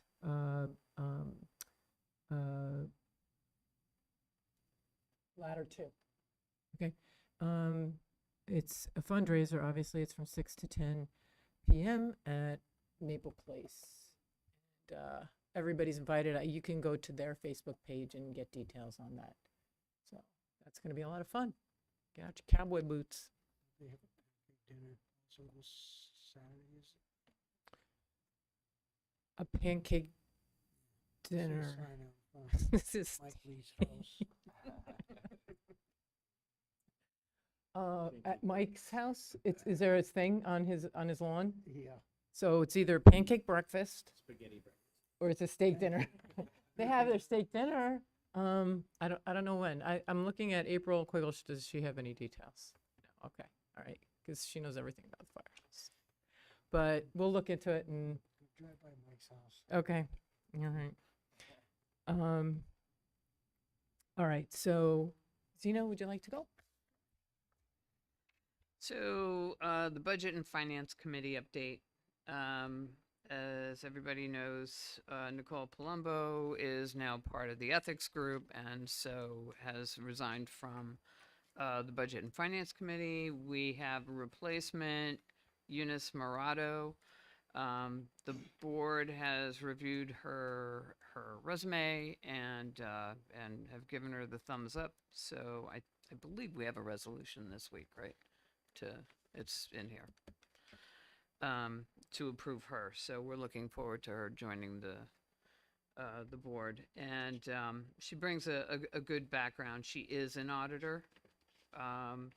She does work for PKF, who just completed our 7-year audit. She was not part of that audit, but she did go back and do an independence check internally with her firm just to make sure that there was no conflict given any other activities they may be doing. And so we'll get her. She'll be attending her first meeting next Thursday. Just a quick update on the rec model. That final version has been reviewed by Renee Lemmerman, and some final tweaks have been made to it. A summary was distributed to the Budget and Finance Committee. That same summary will now, in its final form, be sent to this board. And I expect that we can just vote on that if necessary for at the next meeting. So it should be Yeah. ready to go. Do for we have a that. resolution So, on the rate this is recommendations? revised Yeah, rates. I think that's good. Yeah. Can the Parks and Rec weigh in on that? Committee weigh in on that at all? Absolutely. No, I will send it to everyone here, right? So obviously I want Stan's feedback and your feedback and, I mean, the entire group's Right. Yeah, we should all see. at this point, but I mean, if at some point, I know that there's a need for this to move forward. Yeah. But not at the, if this board can take a look at it, if we can have a conversation about it, ask questions about it and, or Yeah. debate it, or, get answers in real time. Maybe someone from the Budget and Finance Committee wants to be here to kind of respond to those questions. I think it'd be a good thing. yeah, Maybe. there's no rush to this. We don't have to change the pricing tomorrow. It is, just as a reminder, it was based on a couple of central governing tenets, and that was, we don't want to turn the village center into a profit center per se, just to do that. What we wanted to do was ensure that it at least breaks even for the costs that the village incurs, because every penny, that it's in a deficit is actually covered by taxpayers. So wanted to make sure that it covers its own costs while generating sufficient revenue to do two things. The larger events require additional manpower to set up and break down, and that was never really included in any of the pricing. So that is now captured in the overall pricing, so that there's a surplus to cover that activity. The second surplus amount is literally there to cover the 25% discount to residents and resident nonprofits on the pricing. Okay, so we're ensuring that that's included so that we still break even. And so yeah, so I will have that distributed probably by tomorrow to everybody. Can I ask a situational question? Absolutely. We have a lot of school functions that come through the village center. Mhm. Does that, how do we price for the school auxiliary organizations? So, that's a really good question that we should talk about because Stan brought up earlier that we're still sort of waiting for the school to give us, the thumbs up on the use of their facilities. And is there any relation to this? Like, are we paying for that? Would we be paying anything for the use of those? No. Would there be school staff supporting it so that we could do it? No, it's recreation staff. Okay, I'm just curious Trying as to- to whether there's To make there's the a quid comparison, pro quo that Yeah. ought to be happening. Should there be one? Right? should I there don't know. be a memorandum of understanding? Right. However, these auxiliary organizations are not district organizations. They're auxiliary, they're parental groups. Okay, so Yeah. those would fall under resident nonprofit or resident organizations, right? So they would still receive a bill, but they would get a 25% discount on that bill. And, let's remember it includes things like setup, breakdown, cleaning, etc., but also things like the skipjack room flooding and needing, normal maintenance that's unexpected. These things are doubly important in a situation where the village is still not in possession of a reserve for unexpected items, which is something that the Budget and Finance Committee is beginning to work towards with Treasurer Gafka. That actually brings me to my next topic, and that was I won't steal any of his future future fireworks, but now that the 7-year audit of the capital accounts is done, and we have at least a snapshot understanding of where we stand year to date on all of our capital balances. We are not in a situation where we're within state recommended guidelines of budget management, which is that we should be sitting on a 6 to 15% reserve. This has been supported by Charlene Cagle, our finance consultant, who is able to bring us several other municipality examples. But it just highlights the fact that we're going to be digging in and figuring out how over the next couple of years we build that reserve back up so that we are following best practices in municipal financial management. Anything you want to add to that, Stephen? No, I just want to say the Budget and Finance Committee has done a tremendous job really taking a holistic look at the room rental rates. And there's a lot of detail in there that, I've obviously been part of the preliminary discussions about how it gets structured and the importance of the residents feeling like they have a benefit over those that are non-resident building. Considering all the village resources and taxpayer resources that have gone into the creation of all that is the village center and the recreation department. So that was really important, and I think the model, once it's distributed and everybody sees it, will really understand that I think it will accomplish all of that. It will help make the village center kind of cost neutral, so that the burden on the taxpayers as we face future uncertain events such as the glide path, such as potential ramifications with this capital audit, it reduces the burden on having to raise taxes, at least in that one instance, any further than they already are. So I think that was a really important step. We taught there was basically, just to give you a quick overview, break down 4 rooms, right? You have the sail off, the Wayfarer room, the skipjack room, and I'm going to forget the 4th one. Harbor Cove? Harbor Cove room. And breaking it out over weekday, weekend costs per hour, and what that equates to how we do our events. So there will be, the correlating cost as the per hour. Weddings.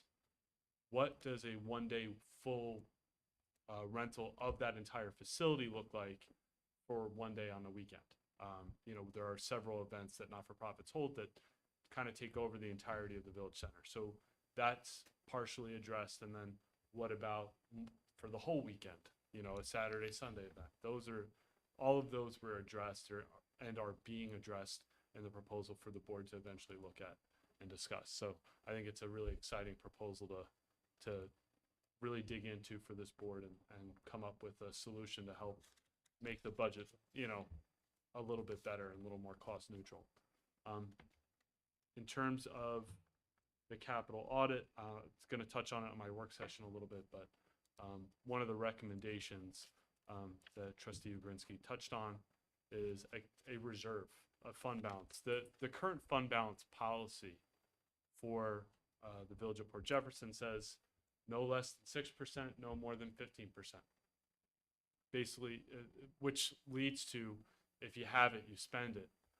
Because 6% is a very small number when you look at your total budget. The state and good guiding practices say you want to have about a 15% reserve at all times, because if your source of revenue stops, you want to be able to have some type of fund balance and cash reserve to fund your bills for 3 months. And that's where that 15% number comes from. So that's being discussed with the Budget and Finance Committee. I'll speak more on it when it's my work session. But yeah, that's just to address Trustee Ugrinsky's questions and comments. So you can think about that model, the rec pricing model, as a good project to sort of get everyone cutting their eye teeth, right, and getting acclimated to working together and starting to think these things through. The bigger and let's call it more pressing and certainly material issue that we have to tackle is how do we deal with our current year-to-date versus the budget, given where we know the balances were at the end of the last fiscal, which is in not a positive situation. So what I've asked the Budget and Finance Committee to do is to start thinking about what opportunities do we have to increase revenue. I think one of the topics that came up is working with parking to figure out, like based on other comparatives, other villages, what can we do with the pricing related to our parking, and how do we use that to foster turnover, which is good for the vendors. But the second piece is, how are we going to rein in spending, right? And one of the ways we're going to do that is by looking at all of the service contracts, or at least I've discussed this with Treasurer Gafka and Sylvia and Clerk Perillo, that we'd like to start with the top 5 contracts in terms of total dollar amount, but we'd also like to know which 5 service contracts are coming up in the next 9 months. So the first one is code, right? So this is an opportunity for us to review that contract and to say, does this work for the village? Is there anything we should change in terms of, scope of services being rendered? Say, should there be 1 or 2 officers ready, on duty at 7 a.m. on a weekday or a weekend, right? As opposed to things happen in the mornings and we call code and they don't come in until 10. So, those are the sorts of things that are, I'd say, quality of life issues for the residents, and we should be looking at including in our scope of services. And that's just one example. I think if we look at all the money that we've been spending across the various departments on various professional services, there may be an opportunity to consolidate there. But I'll just leave it there because we are really just getting started on this. We don't even actually know what those 5 and 5 contracts are yet. So as soon as we have those, we'll get cracking on that. The other report that I had was on the power plant working group. So we lost Tom Capodanno due to work conflicts. So we thankfully have had a pipeline of people with interest. So Ryan Waters will be joining us. He's a young man who works for the GDP Geospatial. So they do a lot of geospatial work, and he's got some experience doing that for utilities and for the power industry. So he's not coming into this cold. So we're looking forward to working with him. And just today we had another meeting with National Grid Ventures on the plans for hydrogen on Long Island. And there are 2 more very important meetings coming up. And I'm not going to give a report out on National Grid's position yet because I still have some information to gather, but I'll be giving probably a full presentation on what's going on with National Grid and LIPA and Stony Brook, actually, the Center for Advanced Energy Research. And then I just wanted to go back to flooding. It feels to me that flooding touches so many aspects of our village life. And, there are activities that are happening in pockets all throughout either village operations or even, for example, short-term today, thinking about what can we do informationally for resident preparedness and vendor, business owner preparedness. But it almost feels as if we have an opportunity to tie all of these short-term, medium, and long-term initiatives together to make sure that that it's really sort of one conversation, and that may sound familiar because that's sort of the approach we took with the power plant working group, right? All the stakeholders. So I'm thinking, like, what grants are we writing, and are they in coordination with anything else that folks are trying to do relative to funding efforts, flooding efforts, and funding of flooding efforts. So I just want to throw that out there. I don't have, at this point, a complete view of what all those activities are, but I would love to have a conversation about them connect all the dots. Me too. So we're working towards that with Lisa Matto, our grant writer. She's serving as sort of the central hub of all these resources that we've been working with extemporaneously and independently of one another, including, I have on my whiteboard in my office all of our engineering firms that I say the engineering firms that the village has contracted with over the years to work on different aspects of infrastructure and flooding and grant applications, et cetera, et cetera. And there are about 6 of them. And we're paying all of them. Some are funded through the work that they're doing. Some are funded by the work that they're doing on behalf of the village. In other words, we're not paying them, but the entity whose projects they're reviewing are paying the village to pay them, right? Then there's firms that are working under the auspices of the grant. And so they're submitting their invoices and we're submitting it to the state, and the state pays their invoices if all the documentation is in order. So those are 2 examples. Lisa's managing all of this now for us. And so I don't know if you're setting this up or not, but we've been working on trying to bring a village engineer firm, an engineering firm that works with the village, that brings all of this together. And we've been talking to Hayduck about it. We're discussing, do we need to go out to RFP for this? Or is it a professional service that we can assign? It would have to be a board resolution, whatever we do. But right now, Lisa Matto wrote the RFP for the hazard mitigation study.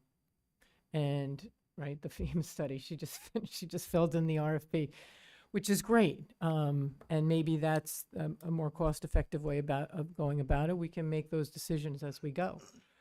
But we have a lot of balls in the air that we're catching and trying to allocate and project manage. And by bringing in an engineering firm that has awareness of these projects and what the implications are, what the benchmarks are for success or for progress, that takes the burden off of an elected official, a clerk who doesn't have time or knowledge or expertise to do it, a lawyer who's too expensive to do it, a treasurer who is not, is everybody's busy doing their job. And we have been working without a village engineer for a very long time. And if we work with a firm, as I said, we've hired Hayduck to be our environmental consultant, working with DEC-related issues. Almost everything is a DEC-related issue, but not everything is. So I am talking about this now because it's something that we're going to need to decide on as a board. And we have contracts with GEI, Holzmacher, CASA, Companion Shorting,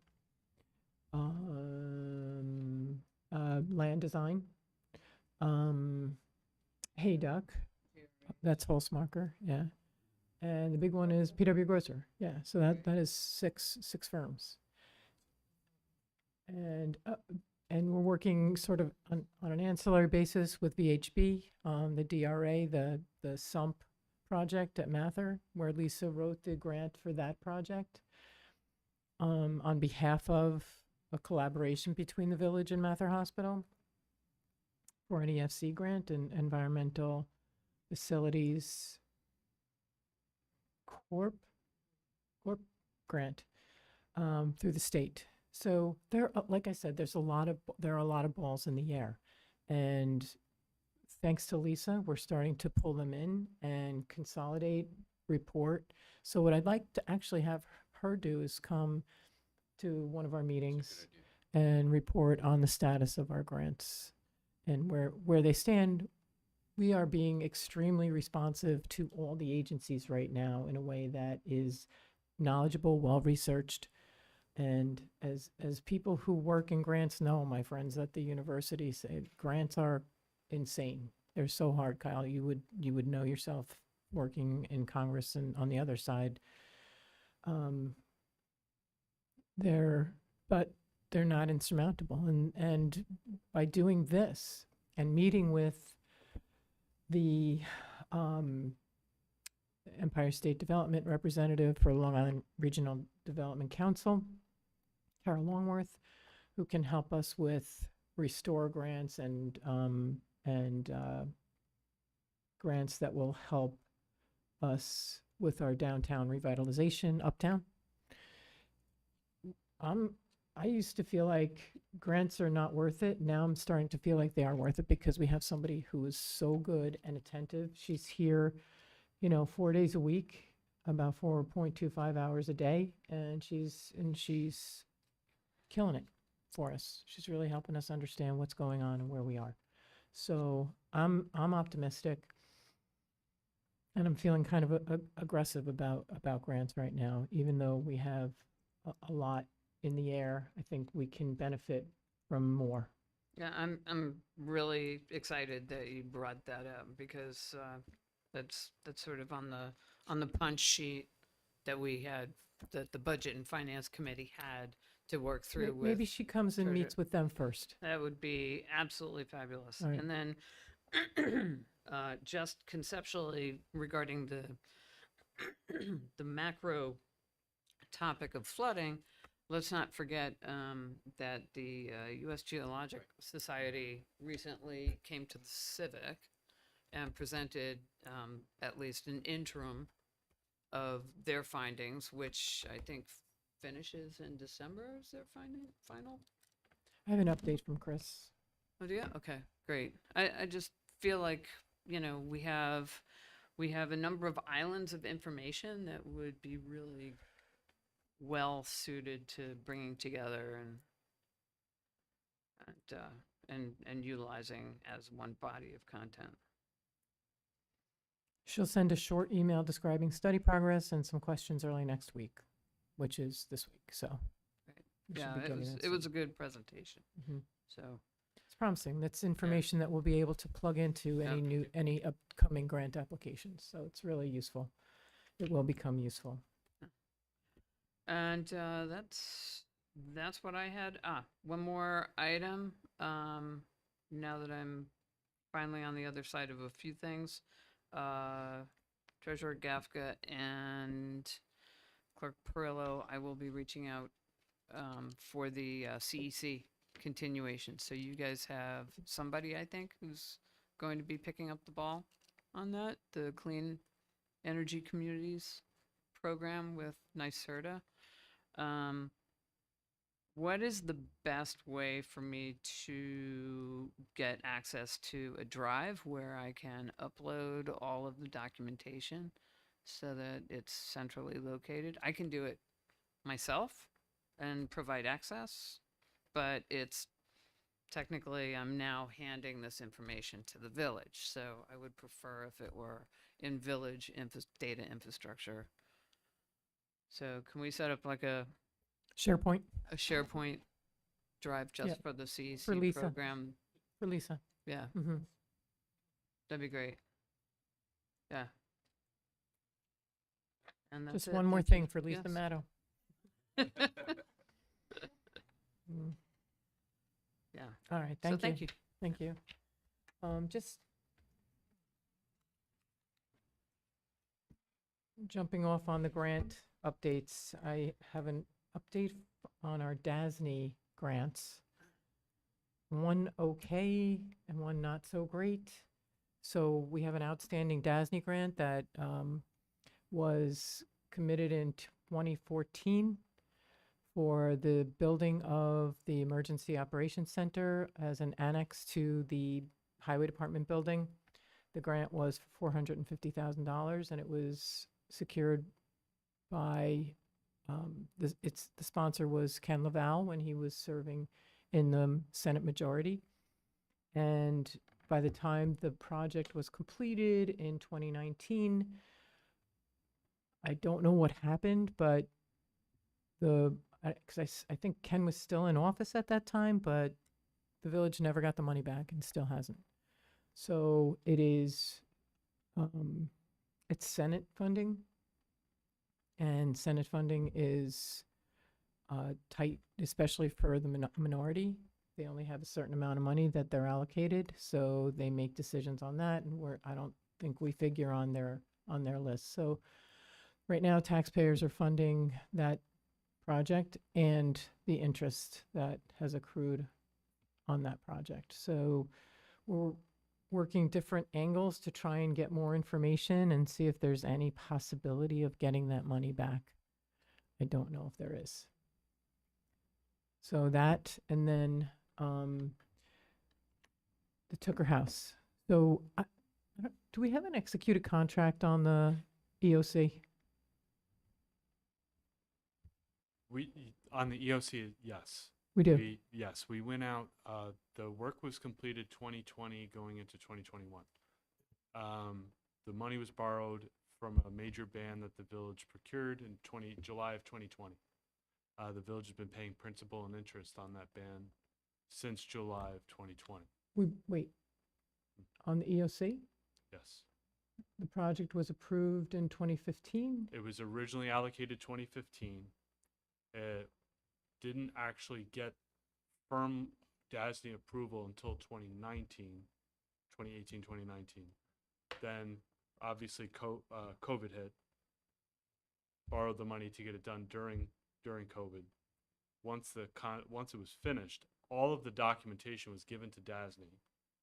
DASNY took that documentation as per their procedure, reviewed it, and then sent it to the Senate committee that controls the money. So DASNY can allocate funds, and DASNY can say, we're going to give you money, because our history has said that 95% of everything that we give money for gets done, and you'll receive your reimbursement. So their process is we have to submit everything to them, and then once they review it, they go to the appropriations committee and say, can you please release the money so that we can write a check? And that's where it died. Because they didn't have the money to release, Correct. and still don't. So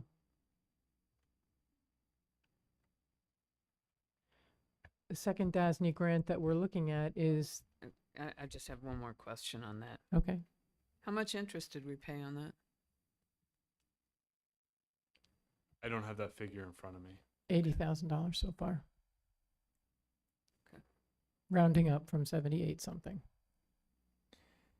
So second DASNY grant we are looking at right now to get a signed executed contract for is the Tucker House.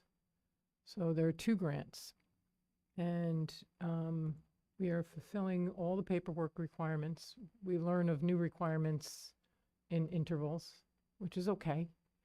We can respond to them, and we have responded to them.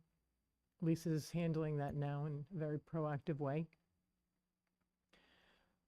We're looking for a way to acquire the house, to transfer the title without expending. We have the money to spend, but we don't want to put the money out if we don't have to on the purchase of the house. And according to Lisa's research in the grant, the Q&A of the grant, it is possible for DASNY to do an ACH transfer in order to finalize the title transfer. So we are working on that. Spoken to a couple of people in Albany, and I'll be speaking with legislator Engelbright, who was the sponsor of the grant when he was in the assembly. to see if he can help us, so we don't have to put the taxpayers on the hook for grant money, that if there's a change in government, in leadership, or decision-making, that we're not putting our taxpayers on the hook for that. So we have to learn from experience, I think, is the only way that we'll be able to be successful going forward with this type of grant. We have to learn that, let's make sure we will get. The other thing we have to do is make sure that the paperwork gets turned around quickly, and that if we can get reimbursed as we go along, we do, rather than waiting until all the money is expended and then we're asking for reimbursement at the end of the day. Every grant is different. Another grant that Lisa is working on behalf of Conifer, which is related to the second apartment complex, multifamily complex that's in conditional approval right now on the corner of Perry Street and Main Street, is the Restore New York grant for $2 million that the village partnered with Conifer to secure, to help demolish the buildings on the corner of those parcels. So we had a meeting with Conifer VHB and Village Planning and Building Department representatives, and we are working hard to establish the project lead on that grant, the administrator of that grant. And we're looking to Conifer to help make that decision. But it won't be we've established basically that the village is not administering the grant. We will partner with them in moving things through to help them get reimbursed, because the expenditure has to come and then they get reimbursed. And this isn't a grant where you have to spend the $2 million and then you can get reimbursed. This is reimbursement along the way. Stephen, I'm asking you. This is Empire State Development tied grant with Restore New York. My understanding is with Empire State Development grants that it all has to be finished and spent before the reimbursement process begins for this particular type of grant. Okay. It's Conifer's expenditure, so Correct. it's the developer's expenditure, so that won't be impacting residents or taxpayers. But we did submit the grant. The village is the municipal partner in the grant, and we will continue with that obligation to help in that part of the administration of the grant.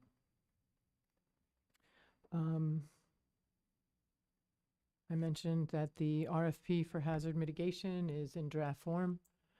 We hope to go out with that ASAP, because we want that study to come together. We want to, I think, what can we look at in October sort of timeline for, will there be a resolution for that RFP on the 25th?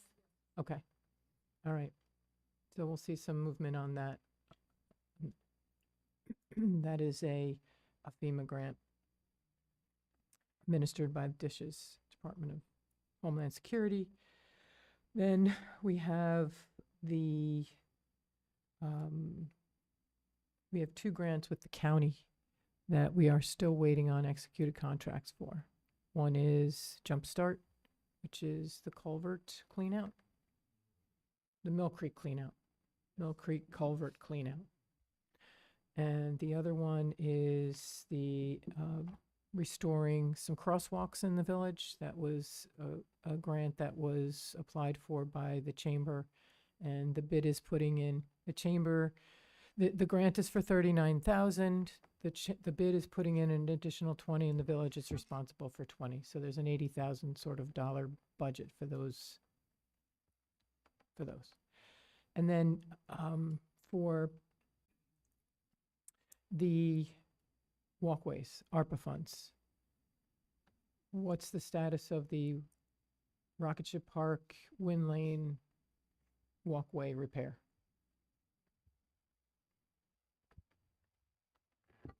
So the board voted to pass the resolutions to fund those expenses. So the treasurer's office is working closely with the clerk's office and the highway superintendent to get that scheduled, and also to see if there's any leeway, even though we're going to be using county contract to procure the services, to try and bring some of the costs down, which it is our understanding that we do have some potential leeway to maybe bring that cost down a little bit. So we're going to try and explore every avenue to save the village money, and then maybe if we are able to, use some of those resources towards a different project.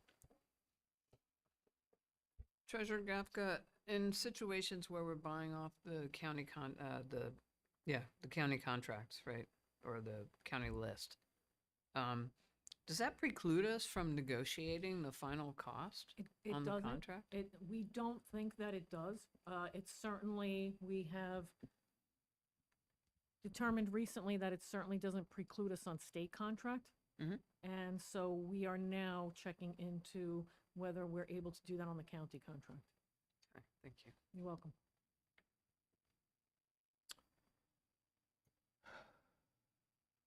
Something exciting about the Tooker House I wanted to let you all know about is, Kyle, remember that day we went and visited with the EOC leadership over at Stony Brook University and looked at their EOC center?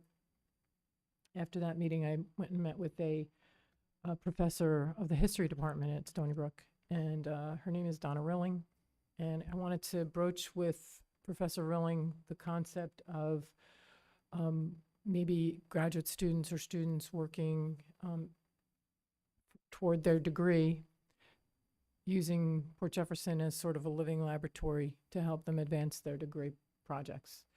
And so we had a good conversation that day, and we both came back to our respective corners with some jobs to do, and mine was to meet with Chris Ryan and Mark Sternberg to talk to them about this. And I also mentioned it to a couple others. I think, Bob, I spoke with you about it.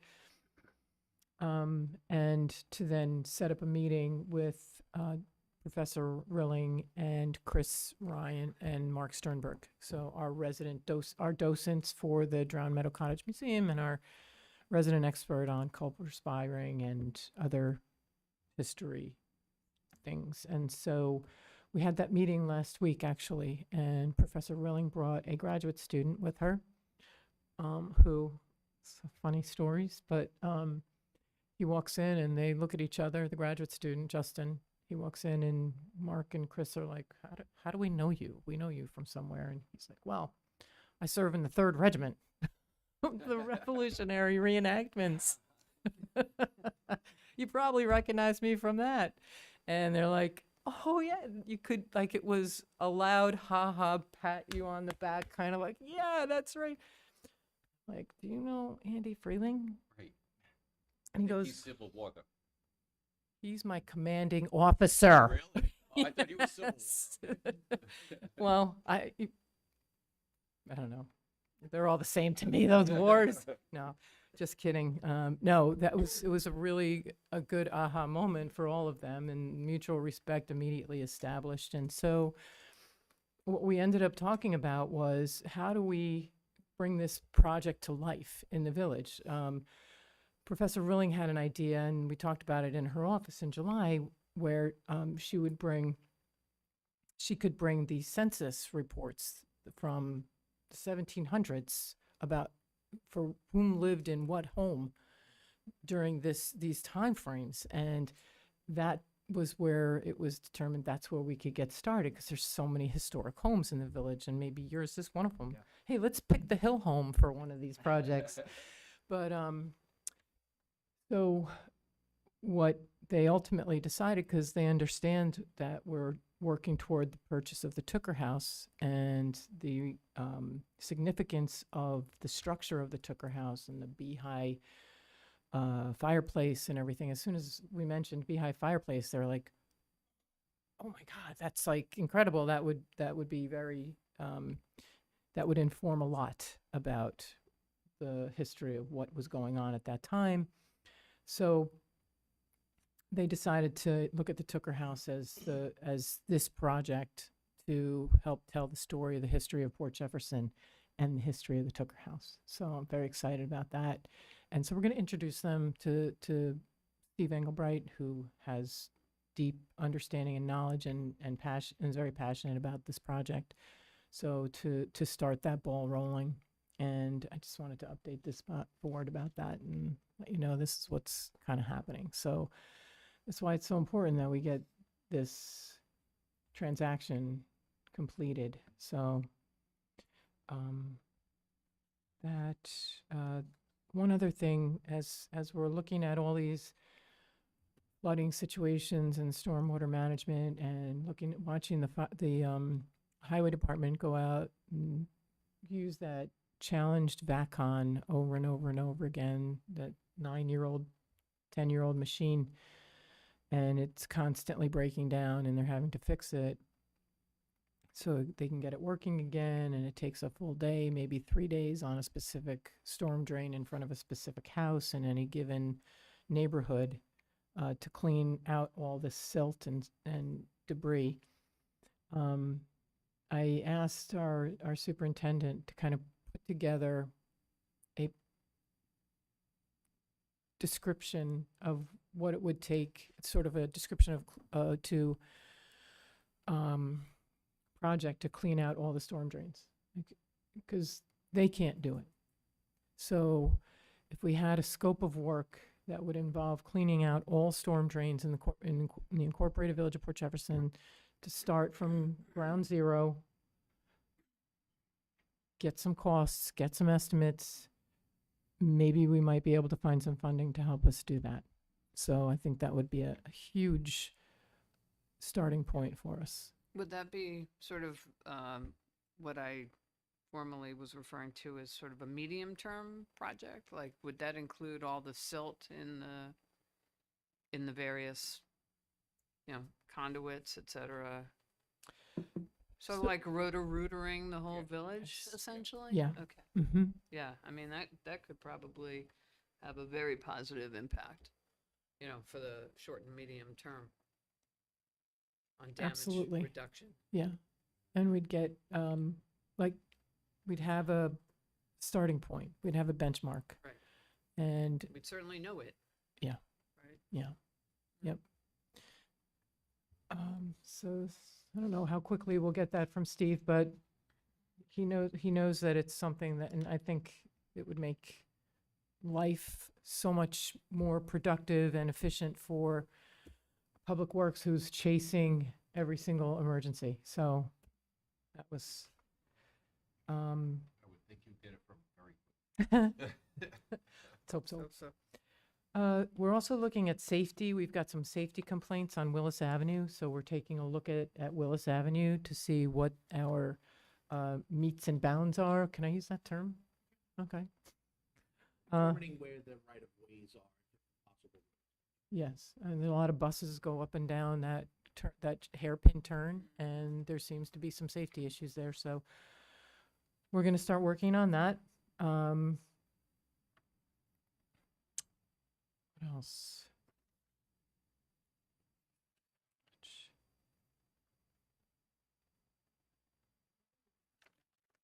I guess I'll stop there.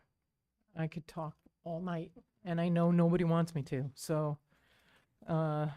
One thing I do want to update this board on is that we received a notification from the applicants at 1515 Main Street, which is the green building next to the other green building. Tara's being the other green building, and the green building being the doggy daycare building. And so they withdrew their application. And it had something to do with the the New York State Department of Transportation, them not wanting to apply for a variance through the New York State Department of Transportation, because apparently, even though there have been multiple businesses operating out of that location, there has never been a variance for access on and off of Main Street from that location. So in this case, they decided that they were not going to pursue that any longer. So they withdrew their application. So I thought you'd all want to kind of know that. And then just one other thing. On the horizon, we're looking at new code amendments potentially that we'll be reviewing soon.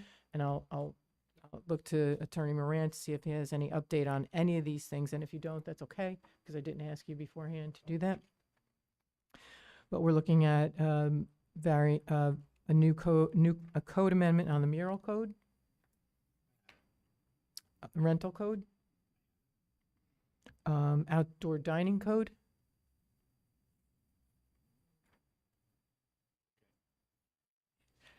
and we are looking at maybe an amendment on the sign code. So I know that's in the works, right?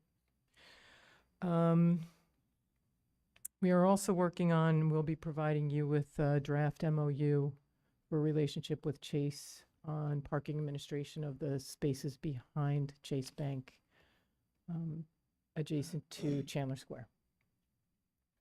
In reference to that, Mayor, and the only one I think may require further discussion, if you want to put on as a work session agenda item for the next meeting, would be the rental code. Those are fickle beings, the rental code. Mhm. So before we invest in draftsmanship and everything else, I think it's imperative that the board have a discussion about what they believe the issues are with not having a rental code, or what needs to be updated in the rental code before we begin work on it. Okay. How many pages is that? Yeah. Yeah, Yeah. we're talking about short-term rentals, I suspect. Short, long, medium, everything. All encompassing. Rental code. Gotcha. I lied. There was one other thing. And that was,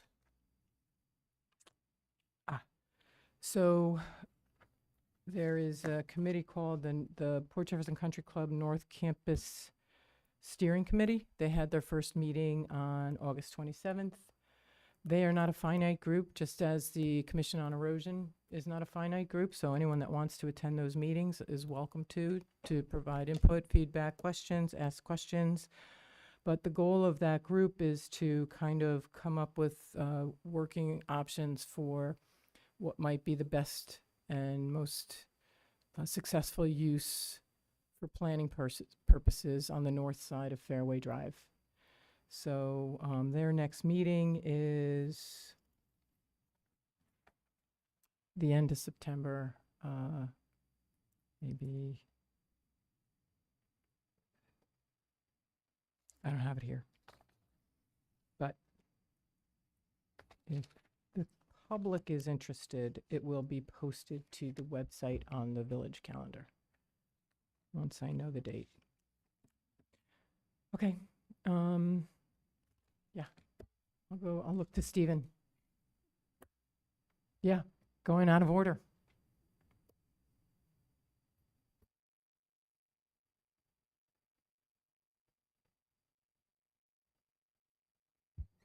First, I'd like to turn this on.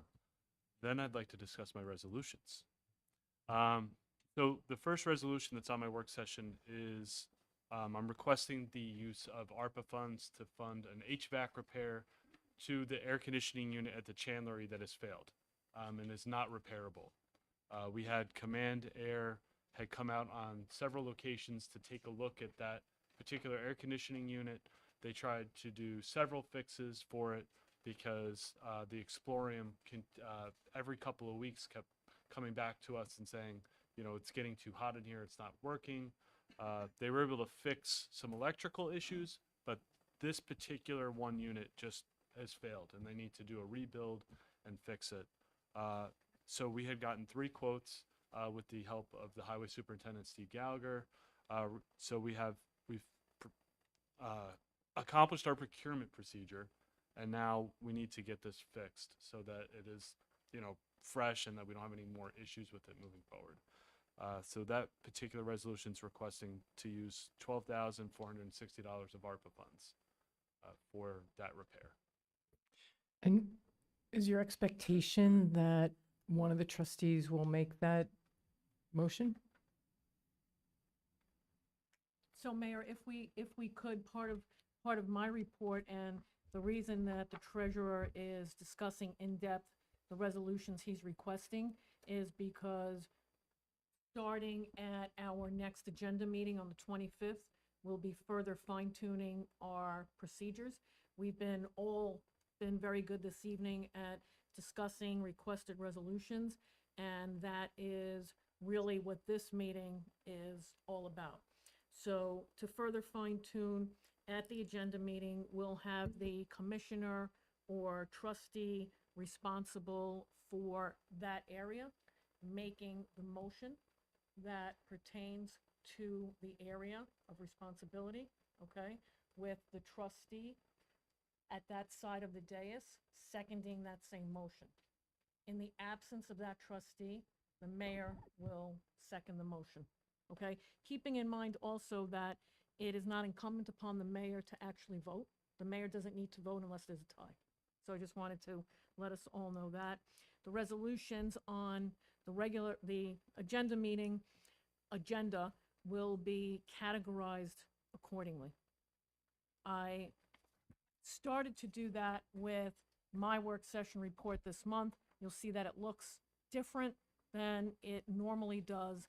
And so procedurally, because procedure matters, this will help to fine tune the agenda meeting, because to use the vernacular, everything will be hashed out, quote unquote, at this meeting. So are there any questions about that? Who would this one? I'm sorry? Who would this fall under? I think for the meeting purposes, I believe it'll already be on the paperwork. So if, in case there's any confusion. So if you're following along in your agenda at the regular business meeting, it'll say motion by. Am I correct in that? It is, Tr- yes. Madam You are Clerk. correct. You are correct. Thank you. And then the caveat being the person to your either left, right, or your partner on your side of the dais will be responsible for the second. So no more guessing.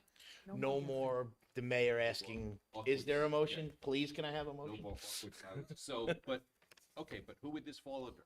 That's, The treasurers? yeah, the HVAC. Finance.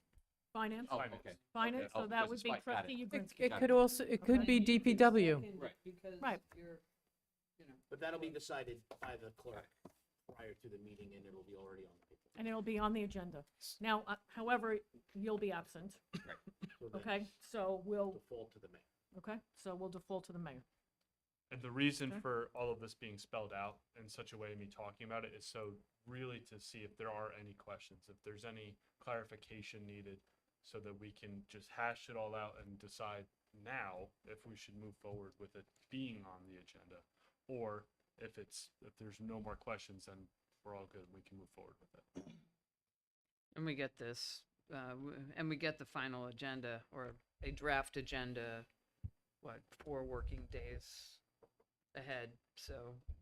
Pretty much the Friday before yeah, the meeting. So if there's any questions, I mean, you pick up the phone and, You'll see your name assigned Clarify. to a particular motion, and then you can ask about it if you have further questions. And if it belongs on the agenda, it stays on the agenda. And if you have an issue with it and it's not ready for prime time, then it comes off. We Mhm. figure it out. And just for clarification, just because you're making the motion does not obligate you to vote for it. Not, Correct. not at all, You make the motion, it's seconded, discussion, and then it's voted. correct. Yes, that process doesn't change. Any questions? I mean, we'll. Okay. Thank you. So are there any questions about this particular resolution? The next two are tied to this. So the first three on my report are all the same thing. One's allocating the ARPA funds, creating a new capital line is the second one, and then moving that money over to capital to be able to spend it is the third one. Are these included in this? Yeah, because I don't have Yeah. Sylvia's. At the end. Go all the way to the end. Oh, it's after. I last couldn't week's find it minutes, either when I yeah. first had it. Like a list, 2 or 3. Yes. It's in front of court update. It's before the minutes from the August 28th. Just a note, Sylvia, that I noticed on the Public Safety Advisory Council, we will need the years of service. So if there are 9 people, yes. I explained that. They'll understand that. I'm just sorting out. Nope. If they want to start with 1, 2, or 3, they can self-appoint, as long as there's the quantity is. Oh, okay. Thank you. Thank you, Mayor, for adding that. All right, so any questions about using the ARPA to fix the air conditioning unit at the Chandlery? Are there any concerns? No concern, but what's the bottom line for ARPA after that? It's unestimated bottom line. Roughly, after this allocation, there'd be roughly 67,500. Which I'm gonna get to an additional resolution after I talk about the ones that are Okay. out here. The fourth resolution I have listed is, I had a call with Unistat, who are they're our financial consultants in terms of our borrowings and debt service and in that aspect. That there was an issue with the ban payment. They determined that we needed to pay $9,000 more towards our ban, than originally thought. The reason is a portion of the ban is for the Oakwood Road Old Homestead Recharge Basin. So we needed to pay a minimum of $10,000 on that ban in order to keep it rolling forward. So they reallocated some expenses around, but he determined we needed an additional $9,000. So this resolution is basically requesting that we use contingency at $9,000 and move it over to debt service to be able to accomplish that and pay that ban that's due in October, that's due on the 10th.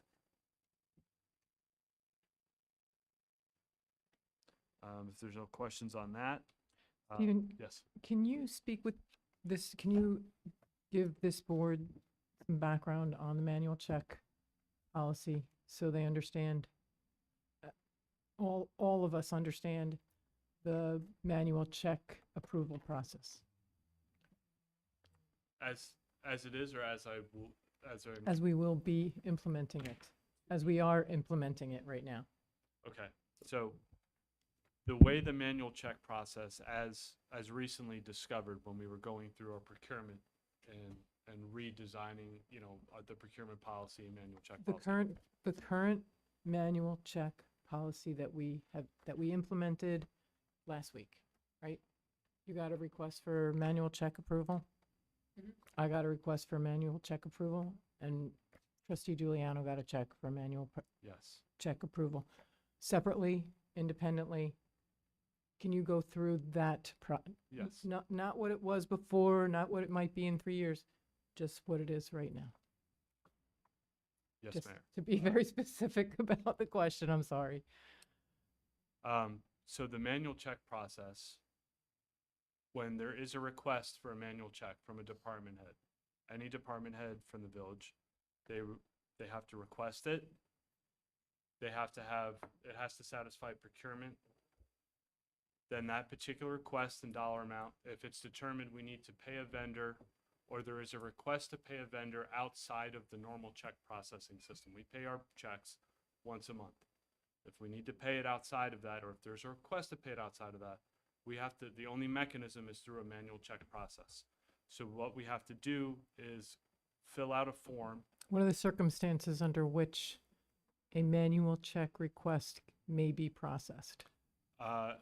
There are a number of different circumstances that it can be requested, but ultimately it's up to the board to decide whether to move forward with it. I know, but. What is that? So particular, if there's an emergency, there's an emergency. emergency procurement. There's a possible that we could lose a potential asset if a vendor isn't paid on time.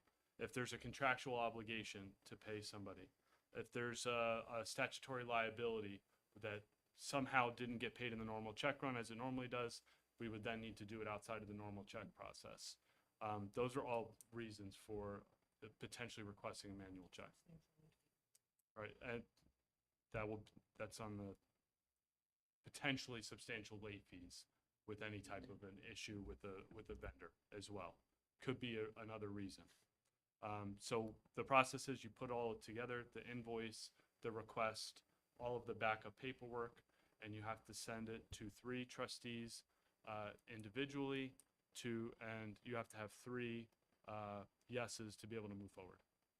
If there are not 3 yeses, you do not move forward. What if there are 2 yeses and 1 no? Do you go to another trustee? If there's 1 no, that, to my knowledge, the spending of money should be a unanimous thing. And so if there's at least one dissent, it would say that there's not enough support to move forward with the manual check process. And at that point in time, further discussions, potentially trying to negotiate with the vendor and see if there's another workaround available to be able to mitigate that potential issue. So no? I would not pursue moving forward with the manual check process if there was a no.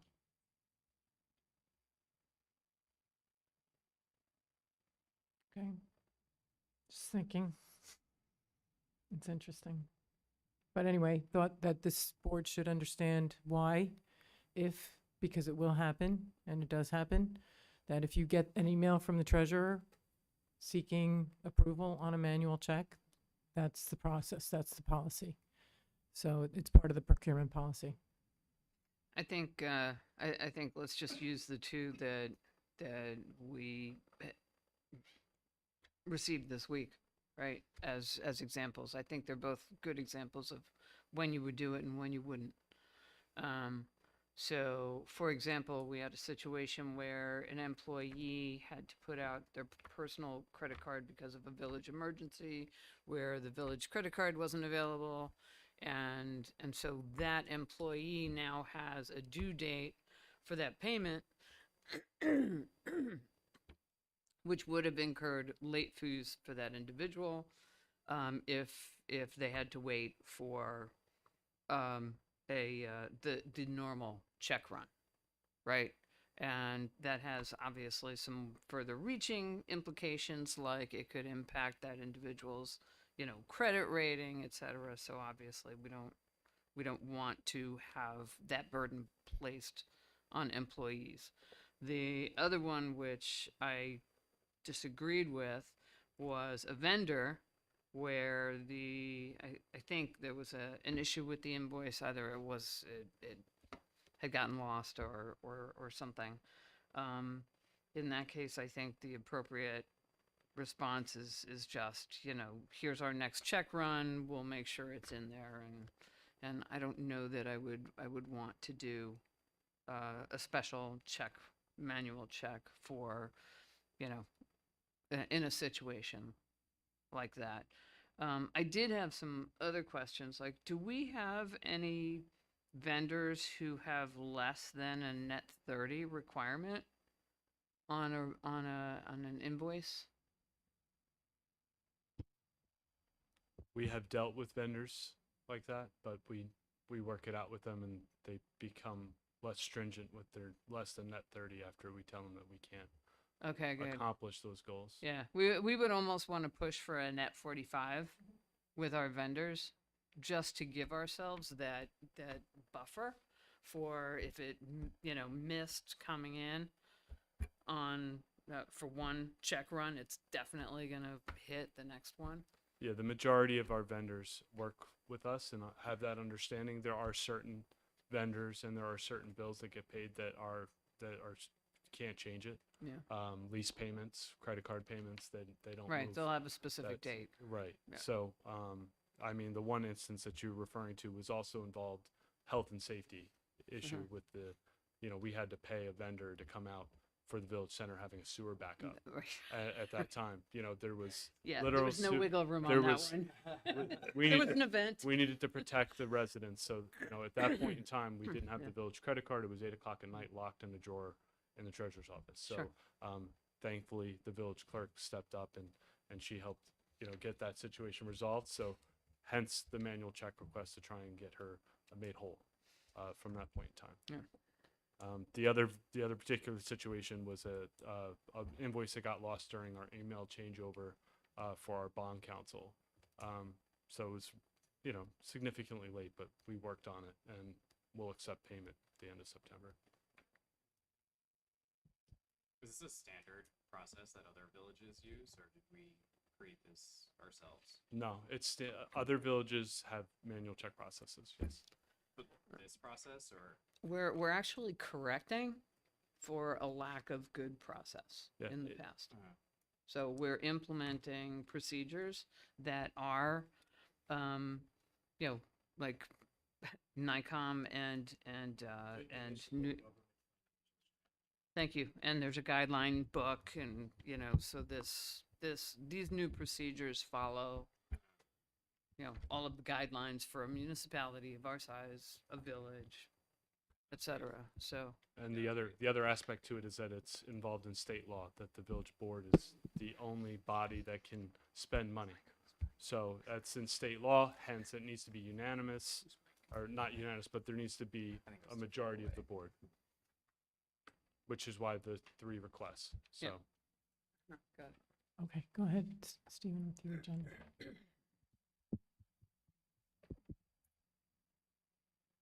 So, were there any questions about the ban resolution, the 9,000? Okay. The next resolution was talking about using contingency to fund the very repair that we just discussed. It's an emergency repair, it was unforeseen circumstances, so it wasn't part of our normal operating budget.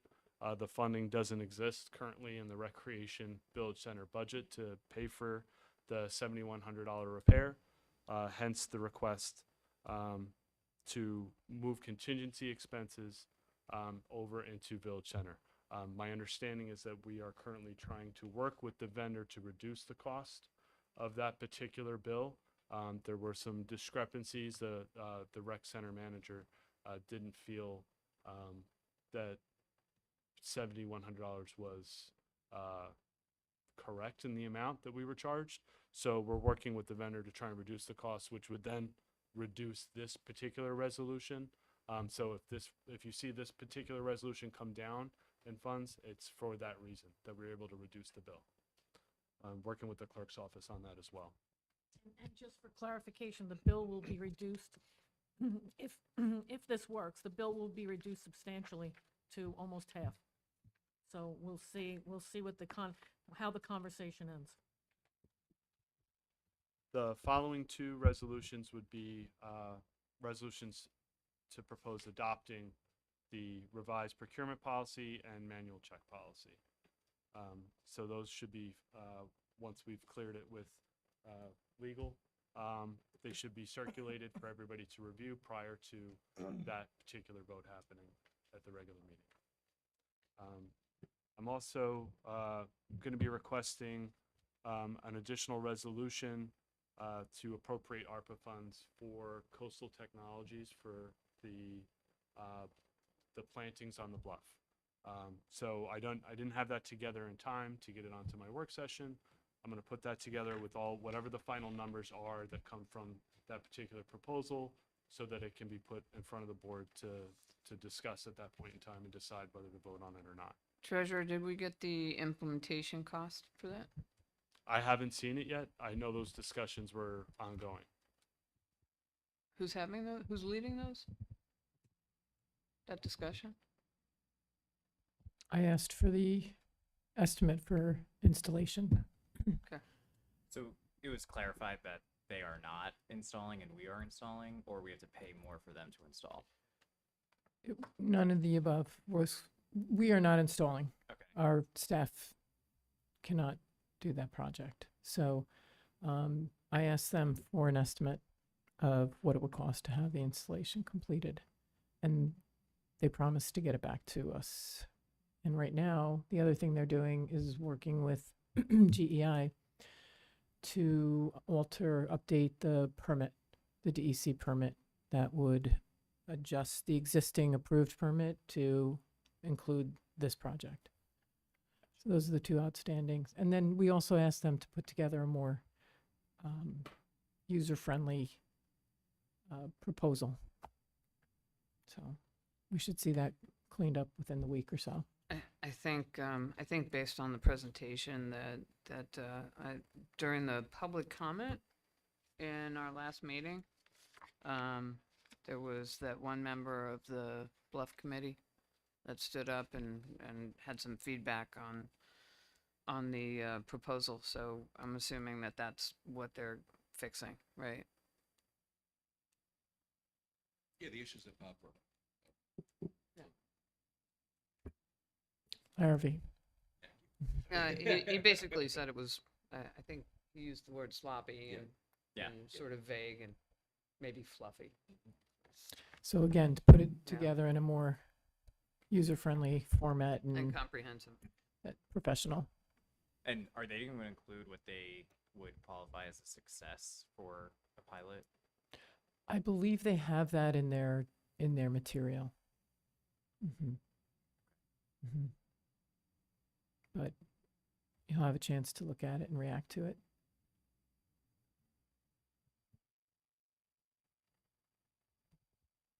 That's it for the resolutions. I want to kind of jump through my work session. I want to talk about the parking meters.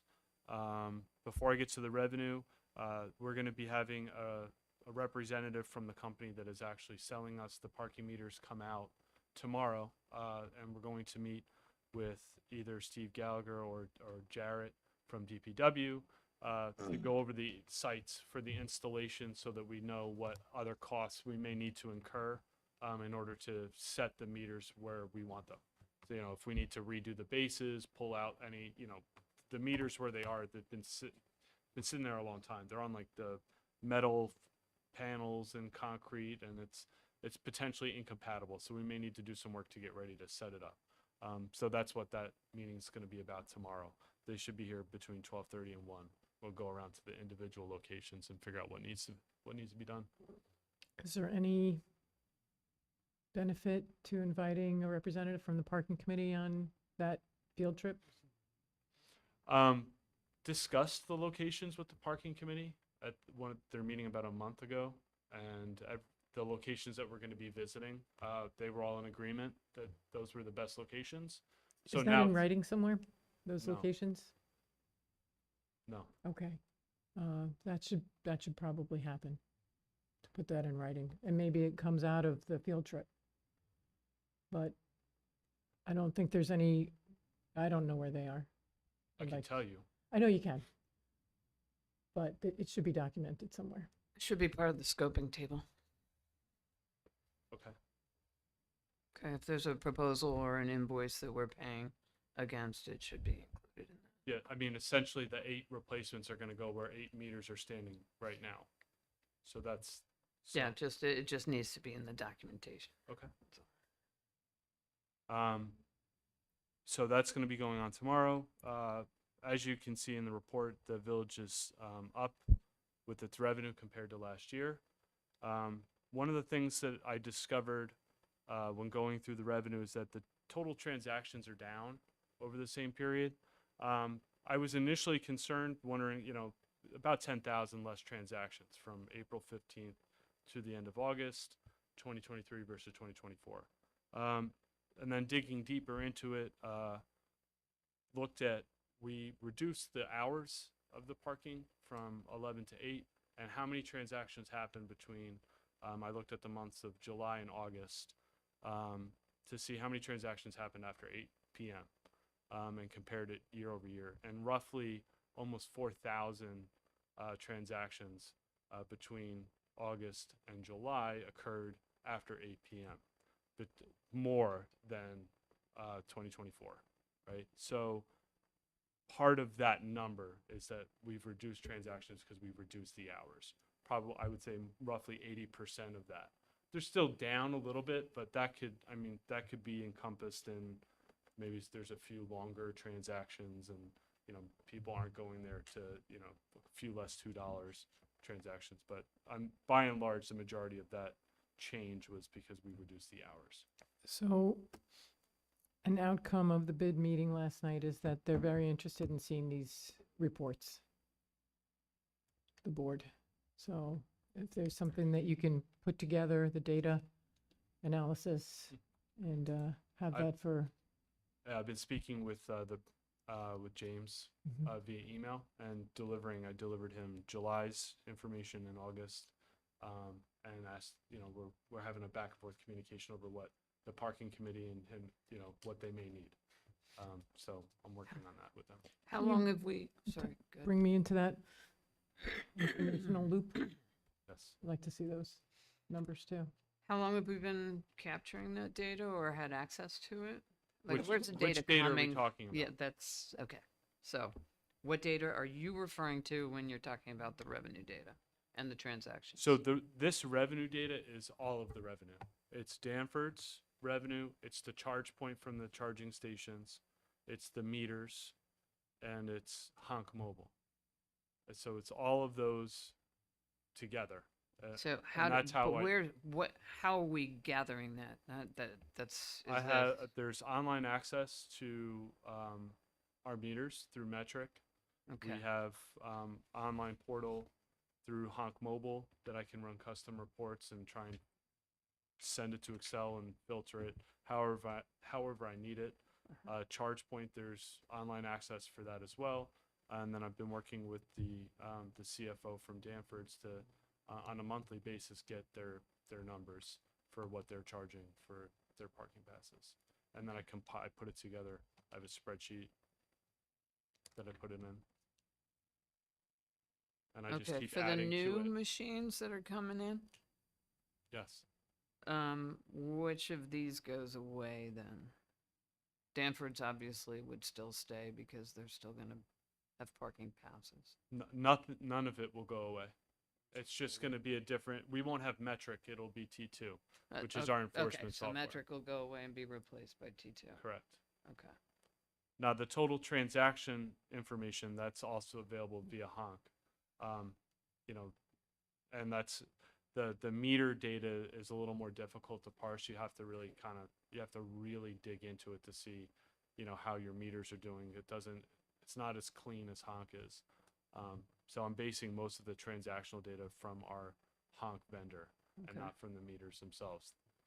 Yeah, and to clarify, the reason for my question is I'm just curious, like for what periods do we have data? Do we have data going back 1 year, 2 years, 3 years? To 2022, we started using Honk. So I have Okay. data to part of 2022 forward. And the meters Good. is similar. Yeah, I think that's super useful. And so you identified the fact that from a rate volume analysis perspective, you weren't concerned about 10,000 less transactions. I was initially, and then when I dug into the data, I realized, you It know, was when the hourly reducing change. from 8, from 11 to 8, Yeah. it significantly reduced a number of transactions, which before we even move forward with that, I thought that was a potentially could happen, because I knew that roughly 10 to 15% of the revenue occurred before 12 p.m. noon and after 8 p.m. Was there a So- rate change during that period? No, right? Well, yes, yeah. Was it? Last year, during the week, Monday through Thursday was $1 an hour, and then Friday, Saturday, Sunday, $1.50 an hour. And now it's all $1.50 an hour. Okay. That makes sense now. All right. Are we able to put a dollar amount to what we're missing out on for having shortened the window of when folks would pay? And then this might be a tedious data parsing, but I know because that we pay, it's 2 hours at a time, right? And I could see folks being tempted if they park at 7:15 and on to be like, oh, I'll roll the dice. And then I'm curious, what's the difference in that 7 to 8 p.m. Over last year too? I can attempt to parse out the 7 to 8 p.m. Like, I understand it will not be perfect, but it might be a. Is there a idea. particular time frame, like The just se- the summer, or are you looking at a? I mean, I longer think if we time just frame? compare 1 month to 12 months, like, so it's last year, you would just get an idea. Okay. If people are more tempted to cheat the parking because the window is lower. We could use the same approach we took with the rec pricing model to have a look at the data and see where we see blips. And Yeah, I mean the data from Honk Mobile, it's pretty. It's easily. I can get to it parse, easily. I sorted. and just have blah, to blah, blah. manipulate an Excel spreadsheet in order to get it. But the answer to your question, the average transaction is $4.37 this year. So $10,000, times. $43,000 roughly. Good amount. but we're up 70,000 over last year because we did raise the rate, which was part of the reason that the parking committee raised the rate for the week long so that they could afford, according to the logic, they could afford to reduce those hours. So, I mean, when you take it into account, it's still, with that missing revenue, we're still up 70,000.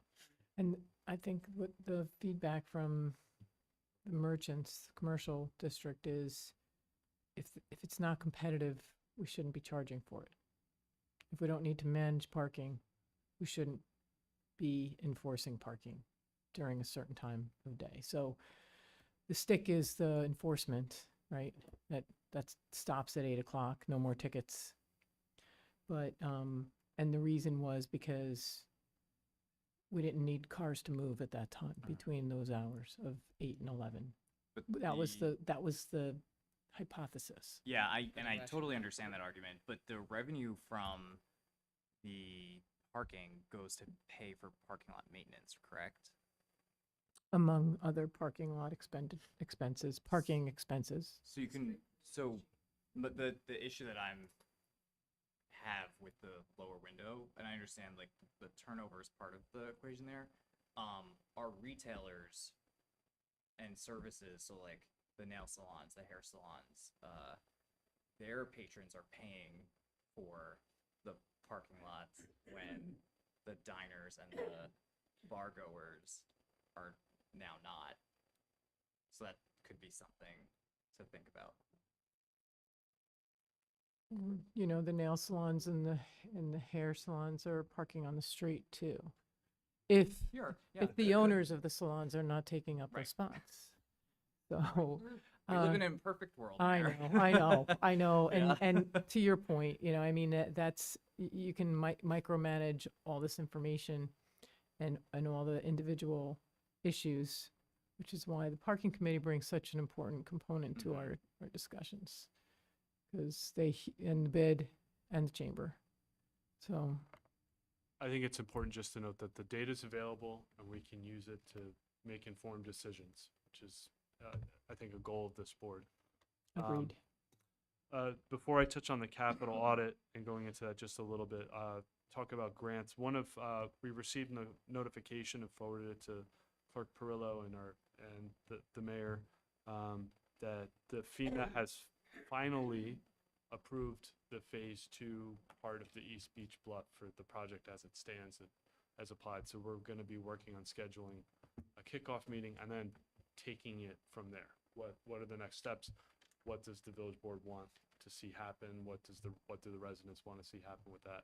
But at least a step has now been taken that FEMA has said, we've approved it. So now we can start moving forward, I guess, without the weight of not knowing whether FEMA was going to approve it or how long that was going to take. Wow. When did we hear that? They sent it to the wrong emails, so by happy accident, I found it today. I think they had sent it yesterday. Was it the 6th? The 6th. Wow. They sent it to some old emails. That's big news. Who buried that lead?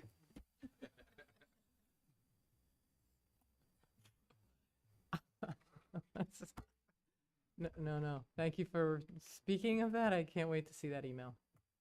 And then just working with our grant administrator to try and get through all of those various different grants that are coming due. We're really making a lot of good progress on the county grants, and really she's a bulldog with trying to get where are our contracts. One of the mistakes that the village has made in the past is that when you get awarded a grant and you can technically move forward with the project at your own risk. And what do they mean by at your own risk? What they mean is that if you borrow money or spend money on this project and you don't have an executed grant agreement and you're not guaranteed that they are required to pay you right then and there and you can start that reimbursement process, you can spend years waiting to get funds back, and then you're just either paying interest or just out that money for a significant amount of time. So one of the things she's really been great at is really going after the county, those responsible. Where are our agreements? We need to get these executed. What do we need to do? And we're really moving forward with getting all of that done.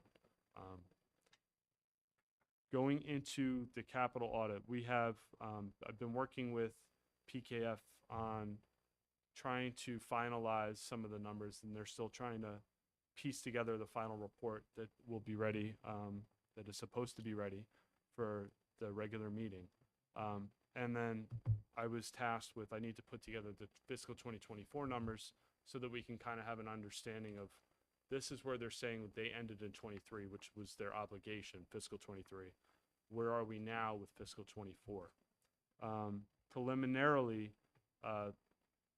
when you build 2024 on top of their 2023, there's a significant fund balance gap between appropriated revenues for the capital fund and what's actually been spent and what's actually come in, to the tune of, and this is a rough estimate, of roughly $1.3 million. Rough estimate. We're still waiting on the final, but it's good to be prepared from 2024. What does it mean, a rough estimate? What does that mean? Do we that- like rough estimates in this conversation? We No, can, I don't think we're ready for a final, no, in order to report this out appropriately, there are going to be a set of numbers that need to be reported out. One of them is, where were our capital fund balance, our general fund balance, and at the end of last fiscal year, according to everything we knew at the time. Then we need the number that, the audited number for those, so that we have a variance of, like, how much are we off, right?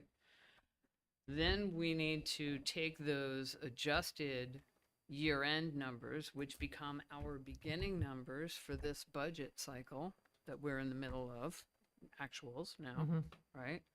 And adjust all of those items to reflect the actual starting balances rather than what we've been Gotcha. measuring. So, I know that's a lot of work to put together. PKF is still just making sure they're ticking and tying the final numbers. But like, that's the analysis that I would expect us to see, and that the treasurer is working on.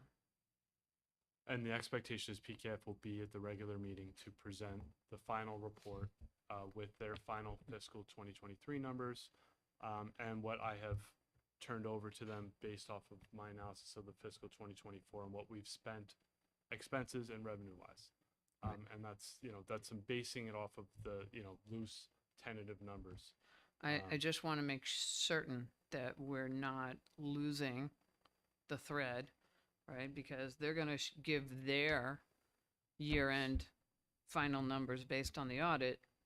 I want to make sure we're publishing what we thought they were going in prior to the audit. Okay? Yes. So that's, I get that. Because that delta is essentially what we have to make up Mm-hmm. in order to get to fund balances where we have our required 6 to 15% provision. And it's going to take us a couple of years to get there. So, That's Country Club and yes. Capital. yes. I mean, as we sit now, we ended fiscal 2024. The Country Club had a negative fund balance of $641,000. As it stands now, unaudited, the general fund ended at $1.27 million in fund balance. The capital fund at the end of fiscal 2024, unaudited, with a deficit of $2.6 million. So there's a total deficit there that needs to be figured out, and which is what started this process in the first place. So there are a number of avenues, and we'll wait for PKF's presentation and their final report based off of their expertise with what they see. We'll obviously, once that report's available, the board will be able to review it. we'll be able to work with our financial consultant to come up with a plan in the Budget and Finance Committee to come up with a strategy to correct the issues that are represented in the report, and also to come up with a plan financially for the village moving forward, so that it can become more financially independent of having to borrow money at every turn, and to have better, more fiscally sound policies for how we have our reserves and how we're going to be able to use them. And this is important. Why? Because it impacts every facet of our spending. Every bond that we want to do, every ban we go for is impacted by our credit rating. And our credit rating is not great at this point, but it can bad. be. Yeah. It can be improved, let's Yes. say, okay? And we should be improving it, particularly given where interest rates are these days. So, and much of what I was talking about in the Budget and Finance Committee update was sort of the precursor to the work against this particular topic. And then just lastly, I just wanted to indicate, I'm going to start to include the bank balances as part of my work session on a monthly basis, so that the board can see where we're at any given time, how it's progressing, month over month, year over year, and kind of set, a whole timeline of so you can see what the cash position is. So, when I'm complaining about spending, I can point to, everybody will go, oh, that's why. That's As a l- good idea. Yeah, as long as it's clear to everybody that the bank balances and our balance sheet are two distinct things, that it doesn't necessarily. I've heard the retort at one point from someone in the village said, "There's money in the checking account. Why shouldn't we be spending it?" So. We have some education to do.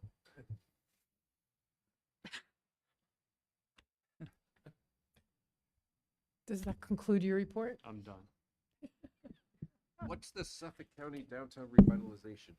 The Harborfront Park for the grant. What's that for? So supposedly the contract is in the mail or on its way to us.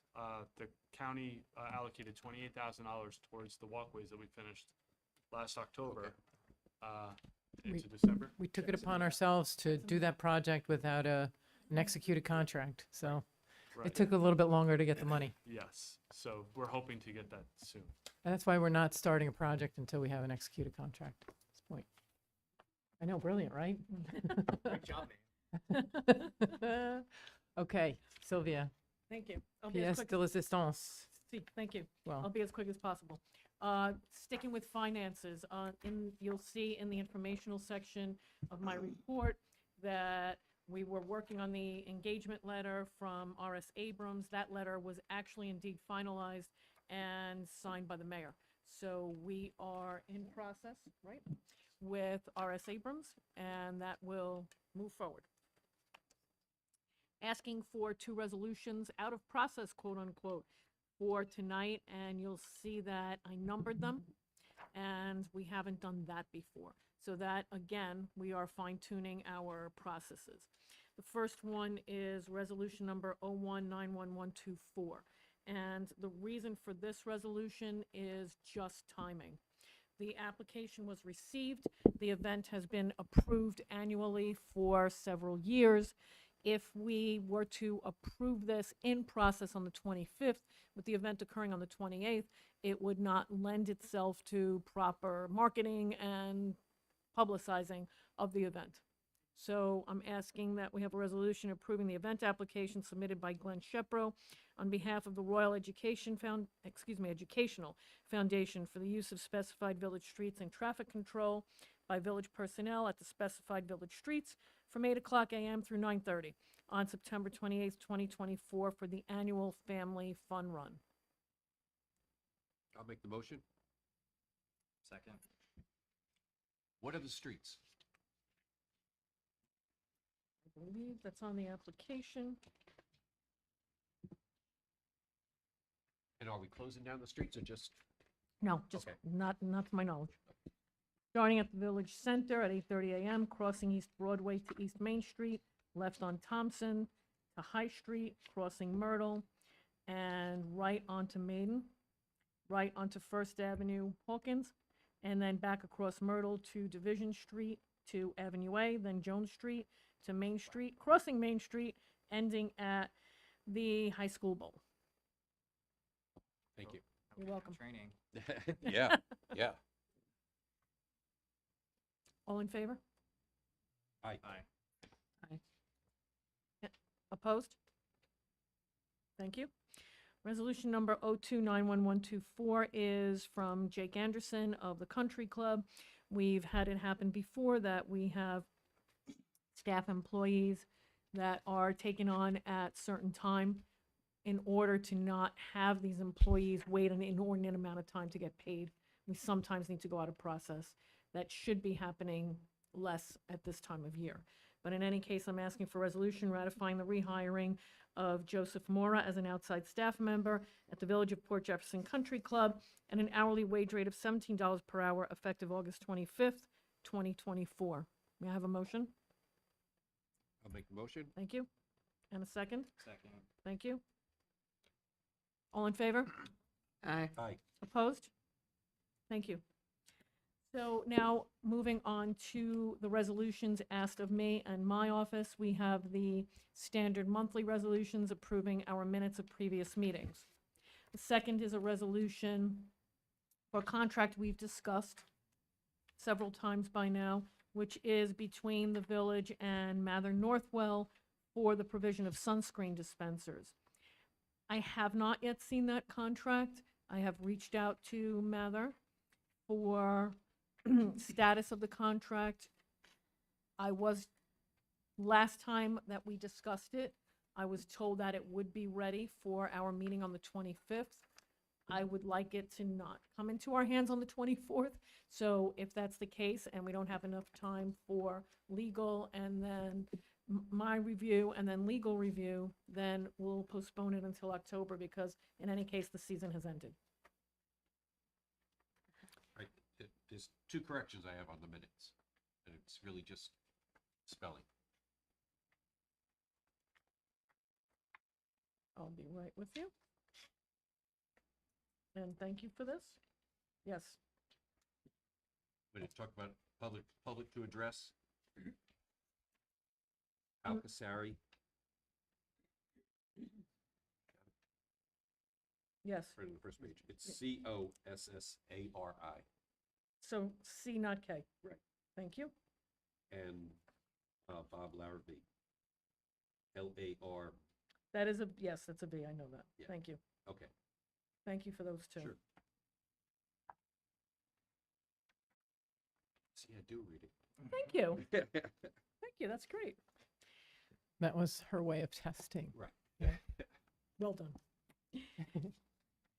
We have spoken a little bit regarding the next resolution. We have spoken a little bit this evening about Lisa Matto, our grants administrator. This board had approved an agreement with her to include 28 hours per month. And you will see from the attached invoice that she was almost double that. So, two things. Asking for approval of that invoice because it is not per the original agreement. And secondly, requesting that we expand her agreement to 40 hours instead of the original 28. I've spoken with Lisa about this. We arrived at the 40 as a realistic number, but also a number that she hopes to go under and not over. At this point, as the mayor mentioned earlier, there's a whiteboard with 17 grants on it, and she is really taking charge of all those grants. And also, there was a bit of overlap between her and our previous administrator of grants. Of course, I've spoken with the treasurer to see if we have the funding for this. And that was all pre-approved before I came to this board with that resolution. So are there any questions on that? Is there, so the maximum of 40 hours, are we contractually, are we putting that in writing? So is that a not to exceed? Thank you. in two ways.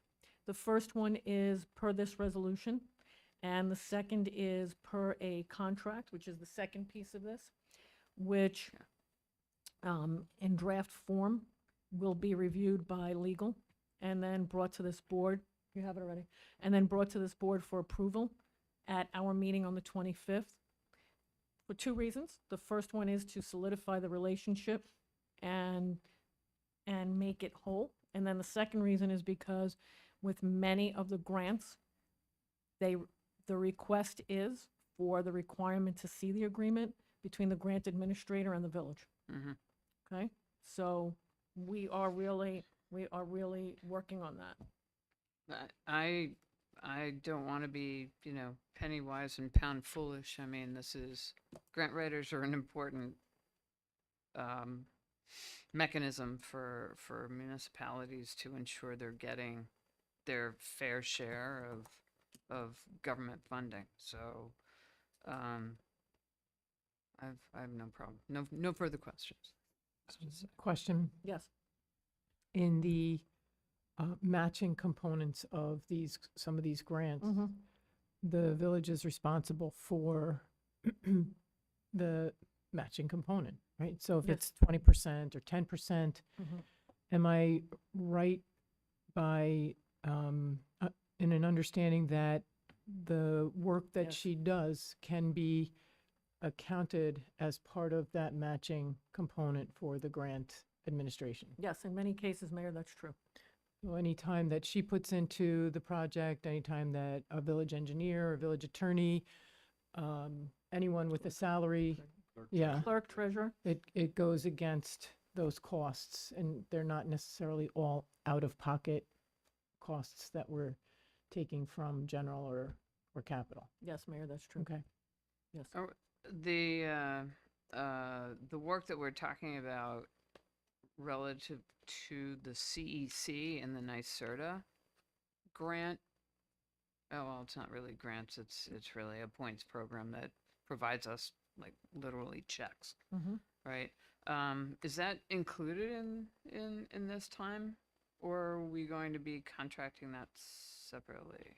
That's included in this time. So it'll be listed as one of the duties in the contract?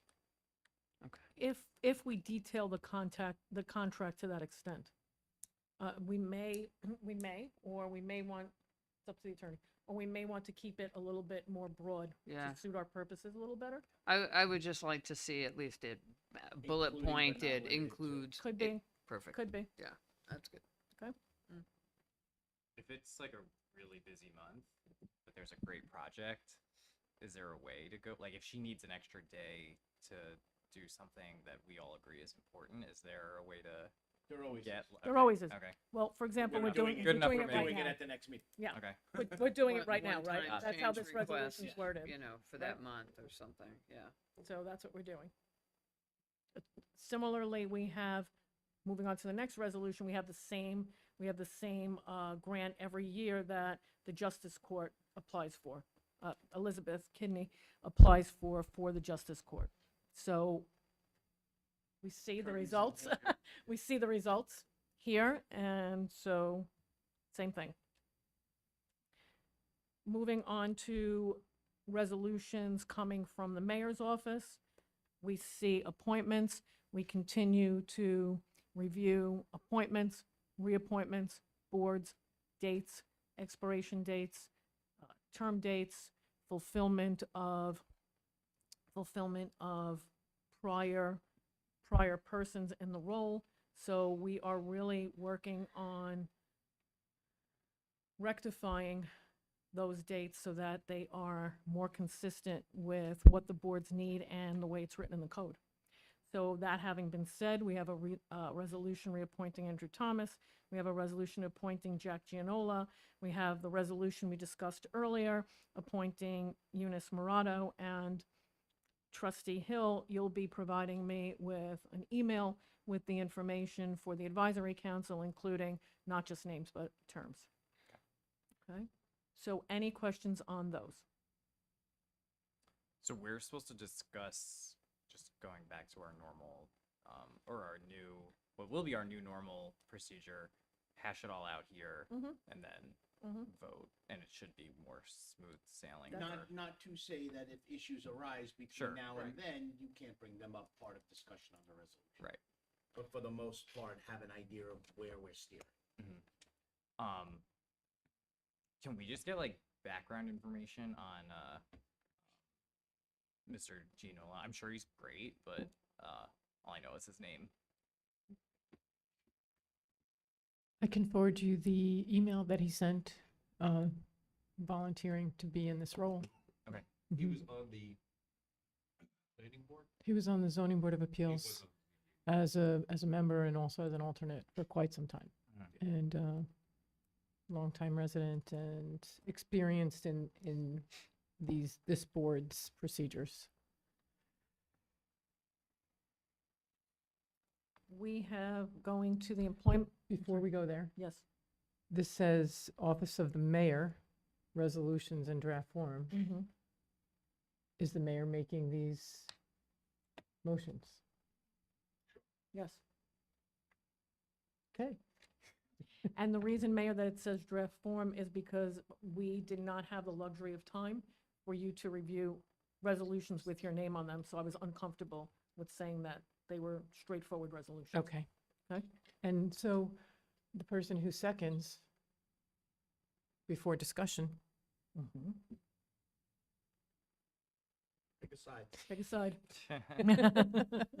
alternating. Anyway, we'll figure it out. Um, Well, I won't be here next week, so I That's can right. go on that side. To go the other way. For employment, we have an open clerk of the works position. We have received a substantial number of resumes already for that. That was advertised on Indeed. That's been an excellent resource for us. We do have a lot of fairly local people that have applied, so we're excited about that. That's great. Was there a salary attached to it? There was an hourly number, yes. We also have canvassed the building inspector list. My deputy, Mary Pelton, has done an outstanding job of having civil service move quickly for us, which we know is not easy. So we have the position, we have a list.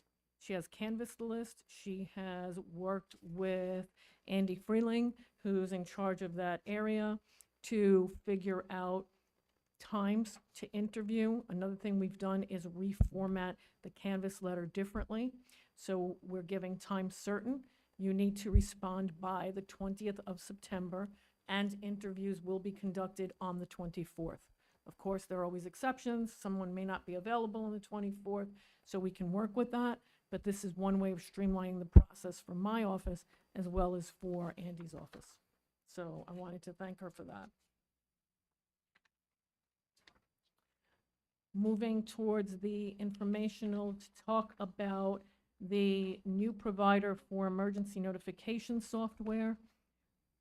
I am in negotiation with a provider, and we are also looking at others. There are a variety of ways that we can skin this cat of the emergency notification software, and once we have an entire package that I can present to the board to tell you everything that we've done, because we're still in the process, then I will let you know what that is. When I say we are a team of those that would be involved in this notification process, such as myself, Steve Gallagher, Andy Owen, Teresa Scoggins involved, and at some points Rita. So I wanted to thank that whole team because we're all taking on various meetings and looking at demonstrations whenever possible. So thank you to that group. Appreciate that very much. We will see an additional resolution, which is not yet prepared because I just received it today from the Country Club. It's a hiring resolution for a full-time groundskeeper 1 position. So we'll be seeing that upcoming. We created a receipt of village equipment form, which we did not previously have, and this is to track village property issued to employees. So we have serial numbers of phones and other property, such as laptops, that belong to the village, and we're even adding the little white cards to get into the main area. So we're trying to be all-inclusive. And a copy of that, or actually the original, will be put in the employee's personnel file. So if that person departs the village for any reason, we can look back and say, you need to give us back. It's part of This the equipment. offboarding. Exactly. I have a question on that. So it's great that we're starting to centrally track that information. I guess my question is for the treasurer. Are we going to have an inventory, an equipment inventory completed prior to us building the 24-25 budget? My expectation when I spoke with the firm that's going to be doing the capital inventory for the fixed assets Mhm. was that it would be ready for May of 2025. So possibly not for the budget process. So how would we do like a depreciation schedule for next fiscal without that information? You can't do a depreciation schedule without a fixed asset report, so it wouldn't be possible. Is there any way to accelerate, at least to cordon off the types of equipment that we would get the best benefit of the depreciation for? Do you have something in mind? Because Okay, I'm gonna assume the new piece of equipment that the country club just bought, for example. I would suggest. Yeah. Don't mind me interrupting. I would suggest that the asset managers probably have an idea better than anyone at this table about what assets depreciate at what levels. I also want to remind the board that we've never had this, so it's very important to make sure it's done right. But I would encourage that when we begin meeting, if you haven't begun meeting already, that we want to, if we have, maybe we could set as they finish reports for certain areas, whether it's DPW, whether it's parks, whether it's otherwise, to present them to you from the areas which can be identified and which have our greatest assets. And an interval the contract so we can maybe add some depreciation to the rocks. budget. Let's get the big rocks prioritized. so with the general fund, you don't put depreciation expense in the general fund in an operating budget. It's something that's recorded on the back end when the independent auditors do your audit. And the same thing for the country club, because it's a special revenue fund. It's not an enterprise fund. So you don't book the depreciation expense. It gets booked on the back end. No, with the I know it's not financials. booked like on a monthly basis, like on a commercial P&L would be, or Yeah, it's going to be being a part of compiling a part of a fixed asset report. My previous employment, it can be a very long, complicated process to try and put together all the different various types of equipment, where they fit in, what their useful life is, what their original purchase price is, what their replacement purchase price is. It's complicated, and not everything gets put on there. Computers more than likely wouldn't be on the fixed asset report. So not You- necessarily for Telephones. the budget, but we'll have it in 2025 for our audit. Yeah. Correct. That's the hope. Yes. And I've had a kickoff meeting with one of the general managers that's going to be responsible for the Village of Port Jefferson. I'm working on creating a SharePoint file that we're going to be able to put some information that we currently have, so that they have a starting point. A lot of the insurance information is a good place to start. And then they're going to, the anticipation is that sometime in mid to late October, they'll have 2 to 4 people come to the village and actually go around and go to each different site location and actually visually look at everything, tag it, mark it down, figure out what's actually a fixed asset, and then they take it back with them and they'll be working on that for however long it takes. I mean, my concern is this.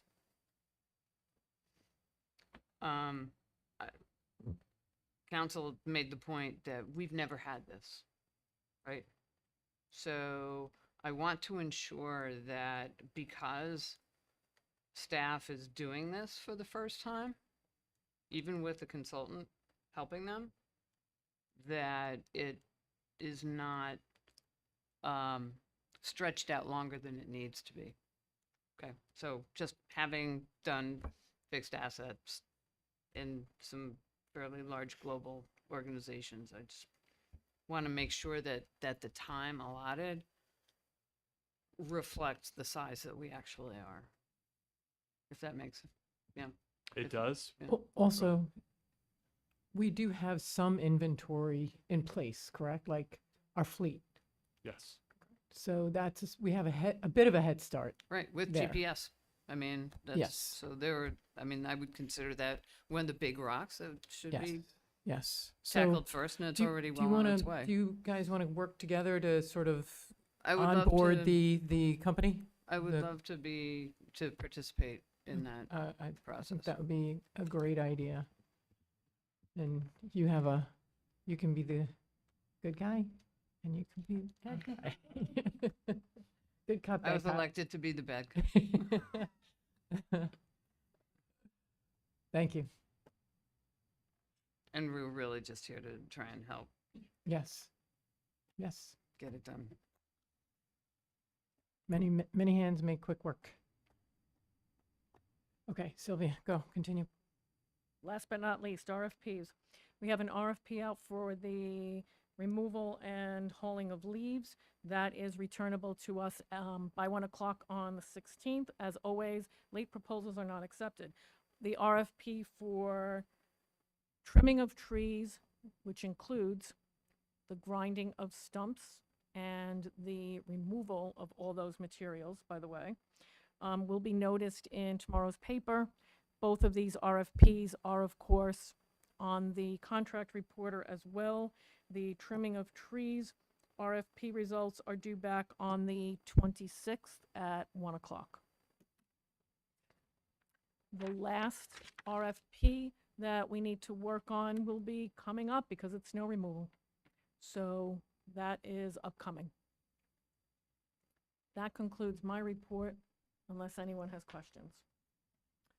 Question on the final item of your, section 4 of your report. I mean 6, 6. Roman numeral. Yes. Walkthroughs at 88 North Country Road. Can you please update the board on that process? What's going on there? I can. Thank you, Mayor. It would appear as of today that we are making great progress in the building. As everyone knows, we have had building and planning staff here in the building, and it has been working. At 88 North Country Road, we have, to my knowledge, remediated mold. We have worked on electrical fixtures.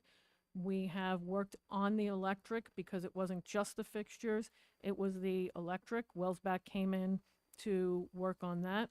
We have cut 2 feet up from the bottom on the sheetrock and replaced that, and of course remediated any mold that was there. Next steps are to make sure that there is no mold in the building, and that will be undertaken by Tom Morowski, who agreed to help us with that. And he is providing some of his services free of charge to the village, which we very much appreciate. Steve Gallagher and myself are the point people for this project so that we don't have too many hands in the soup. And we are working together. We have worked with the roofers. We have worked with the mold mitigation specialists. We have worked with ServPro, and we are working with Tom Morowski.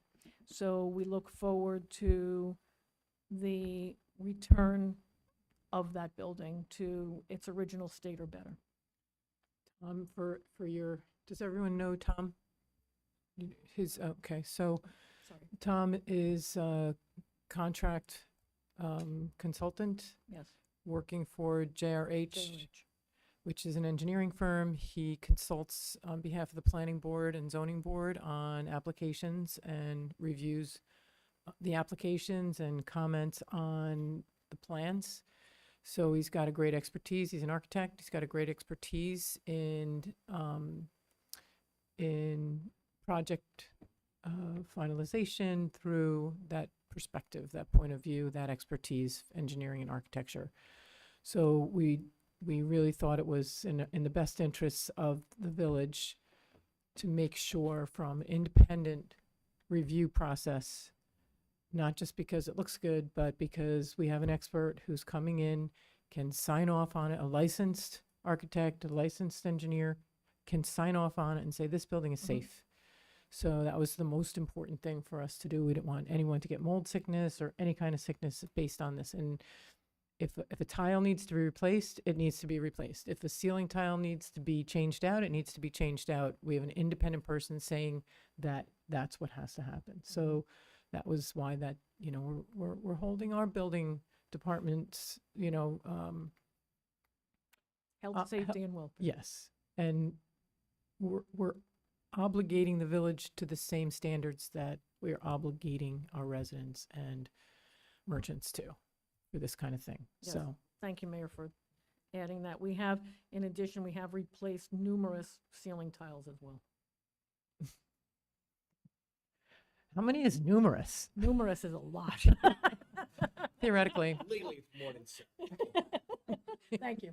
All right, thank you. Attorney Moran, do you have anything for us? Just quick, I'd be remiss if I didn't mention, based in my research of the issue that we spoke about earlier with the letter to the Rockefeller Institute. Okay. 41-13 of our ethics code speaks of village resources shall be used only for authorized village purposes. And in the extrapolation of what those include, it does include letterhead. So going back to the, without a resolution of the board to take official action, the use of letterhead could and may violate the ethics code. So I just want to make sure, because we have a lot of new board members here, so I just want to make sure that everybody understands I'm going to go out on a limb limit. and say that Trustee Hill did not know the situation. I'm sure of it. Yes. So in light of that, I actually have a question. So for my trustee email, I snapshotted essentially the village seal, and I'm using it as part of my signature on my email. Is that permissible? I would go back to creating, we should create approved village letterhead. Oh, there you And go. it could include, for instance, other villages I worked in said the mayor, all the trustees, the clerk and the village attorney, or be just the great, clerk, yeah. or just the board of trustees, and you are authorized, as long as you're conducting village business, to use that letterhead. Mhm. Authorized to conduct village Right, business. and that would be, then, that would include an email signature, so I can. Correct. I mean, Sylvia, you've received my emails, you know, maybe we can just submit that as a, You As can a use a template. more, you can use a more, what's the word? It's, graphically designed. no, it is the quality, the reproductive quality of the logo. It's So the not- it's resolution. The resolution. Solid That's word. what I was Okay. like, why, that's Good such a word. word that we, Yeah. so so maybe Fran can help us design the letterhead It should be signature, uniform, and the it should be uniform signature for everybody. for our email. Yeah. Yeah. Agree. So that's all I have. All right, thank you very much. All right, is this the time when we go into executive session? Yes, we need a motion to enter into a very brief executive session to discuss a contract negotiation at 8:42 PM. May I have a motion? Motion. Oh, sorry, second then. Thank you. All in favor? Aye. Opposed? Thank you. So do we need to come back? We're not voting on any.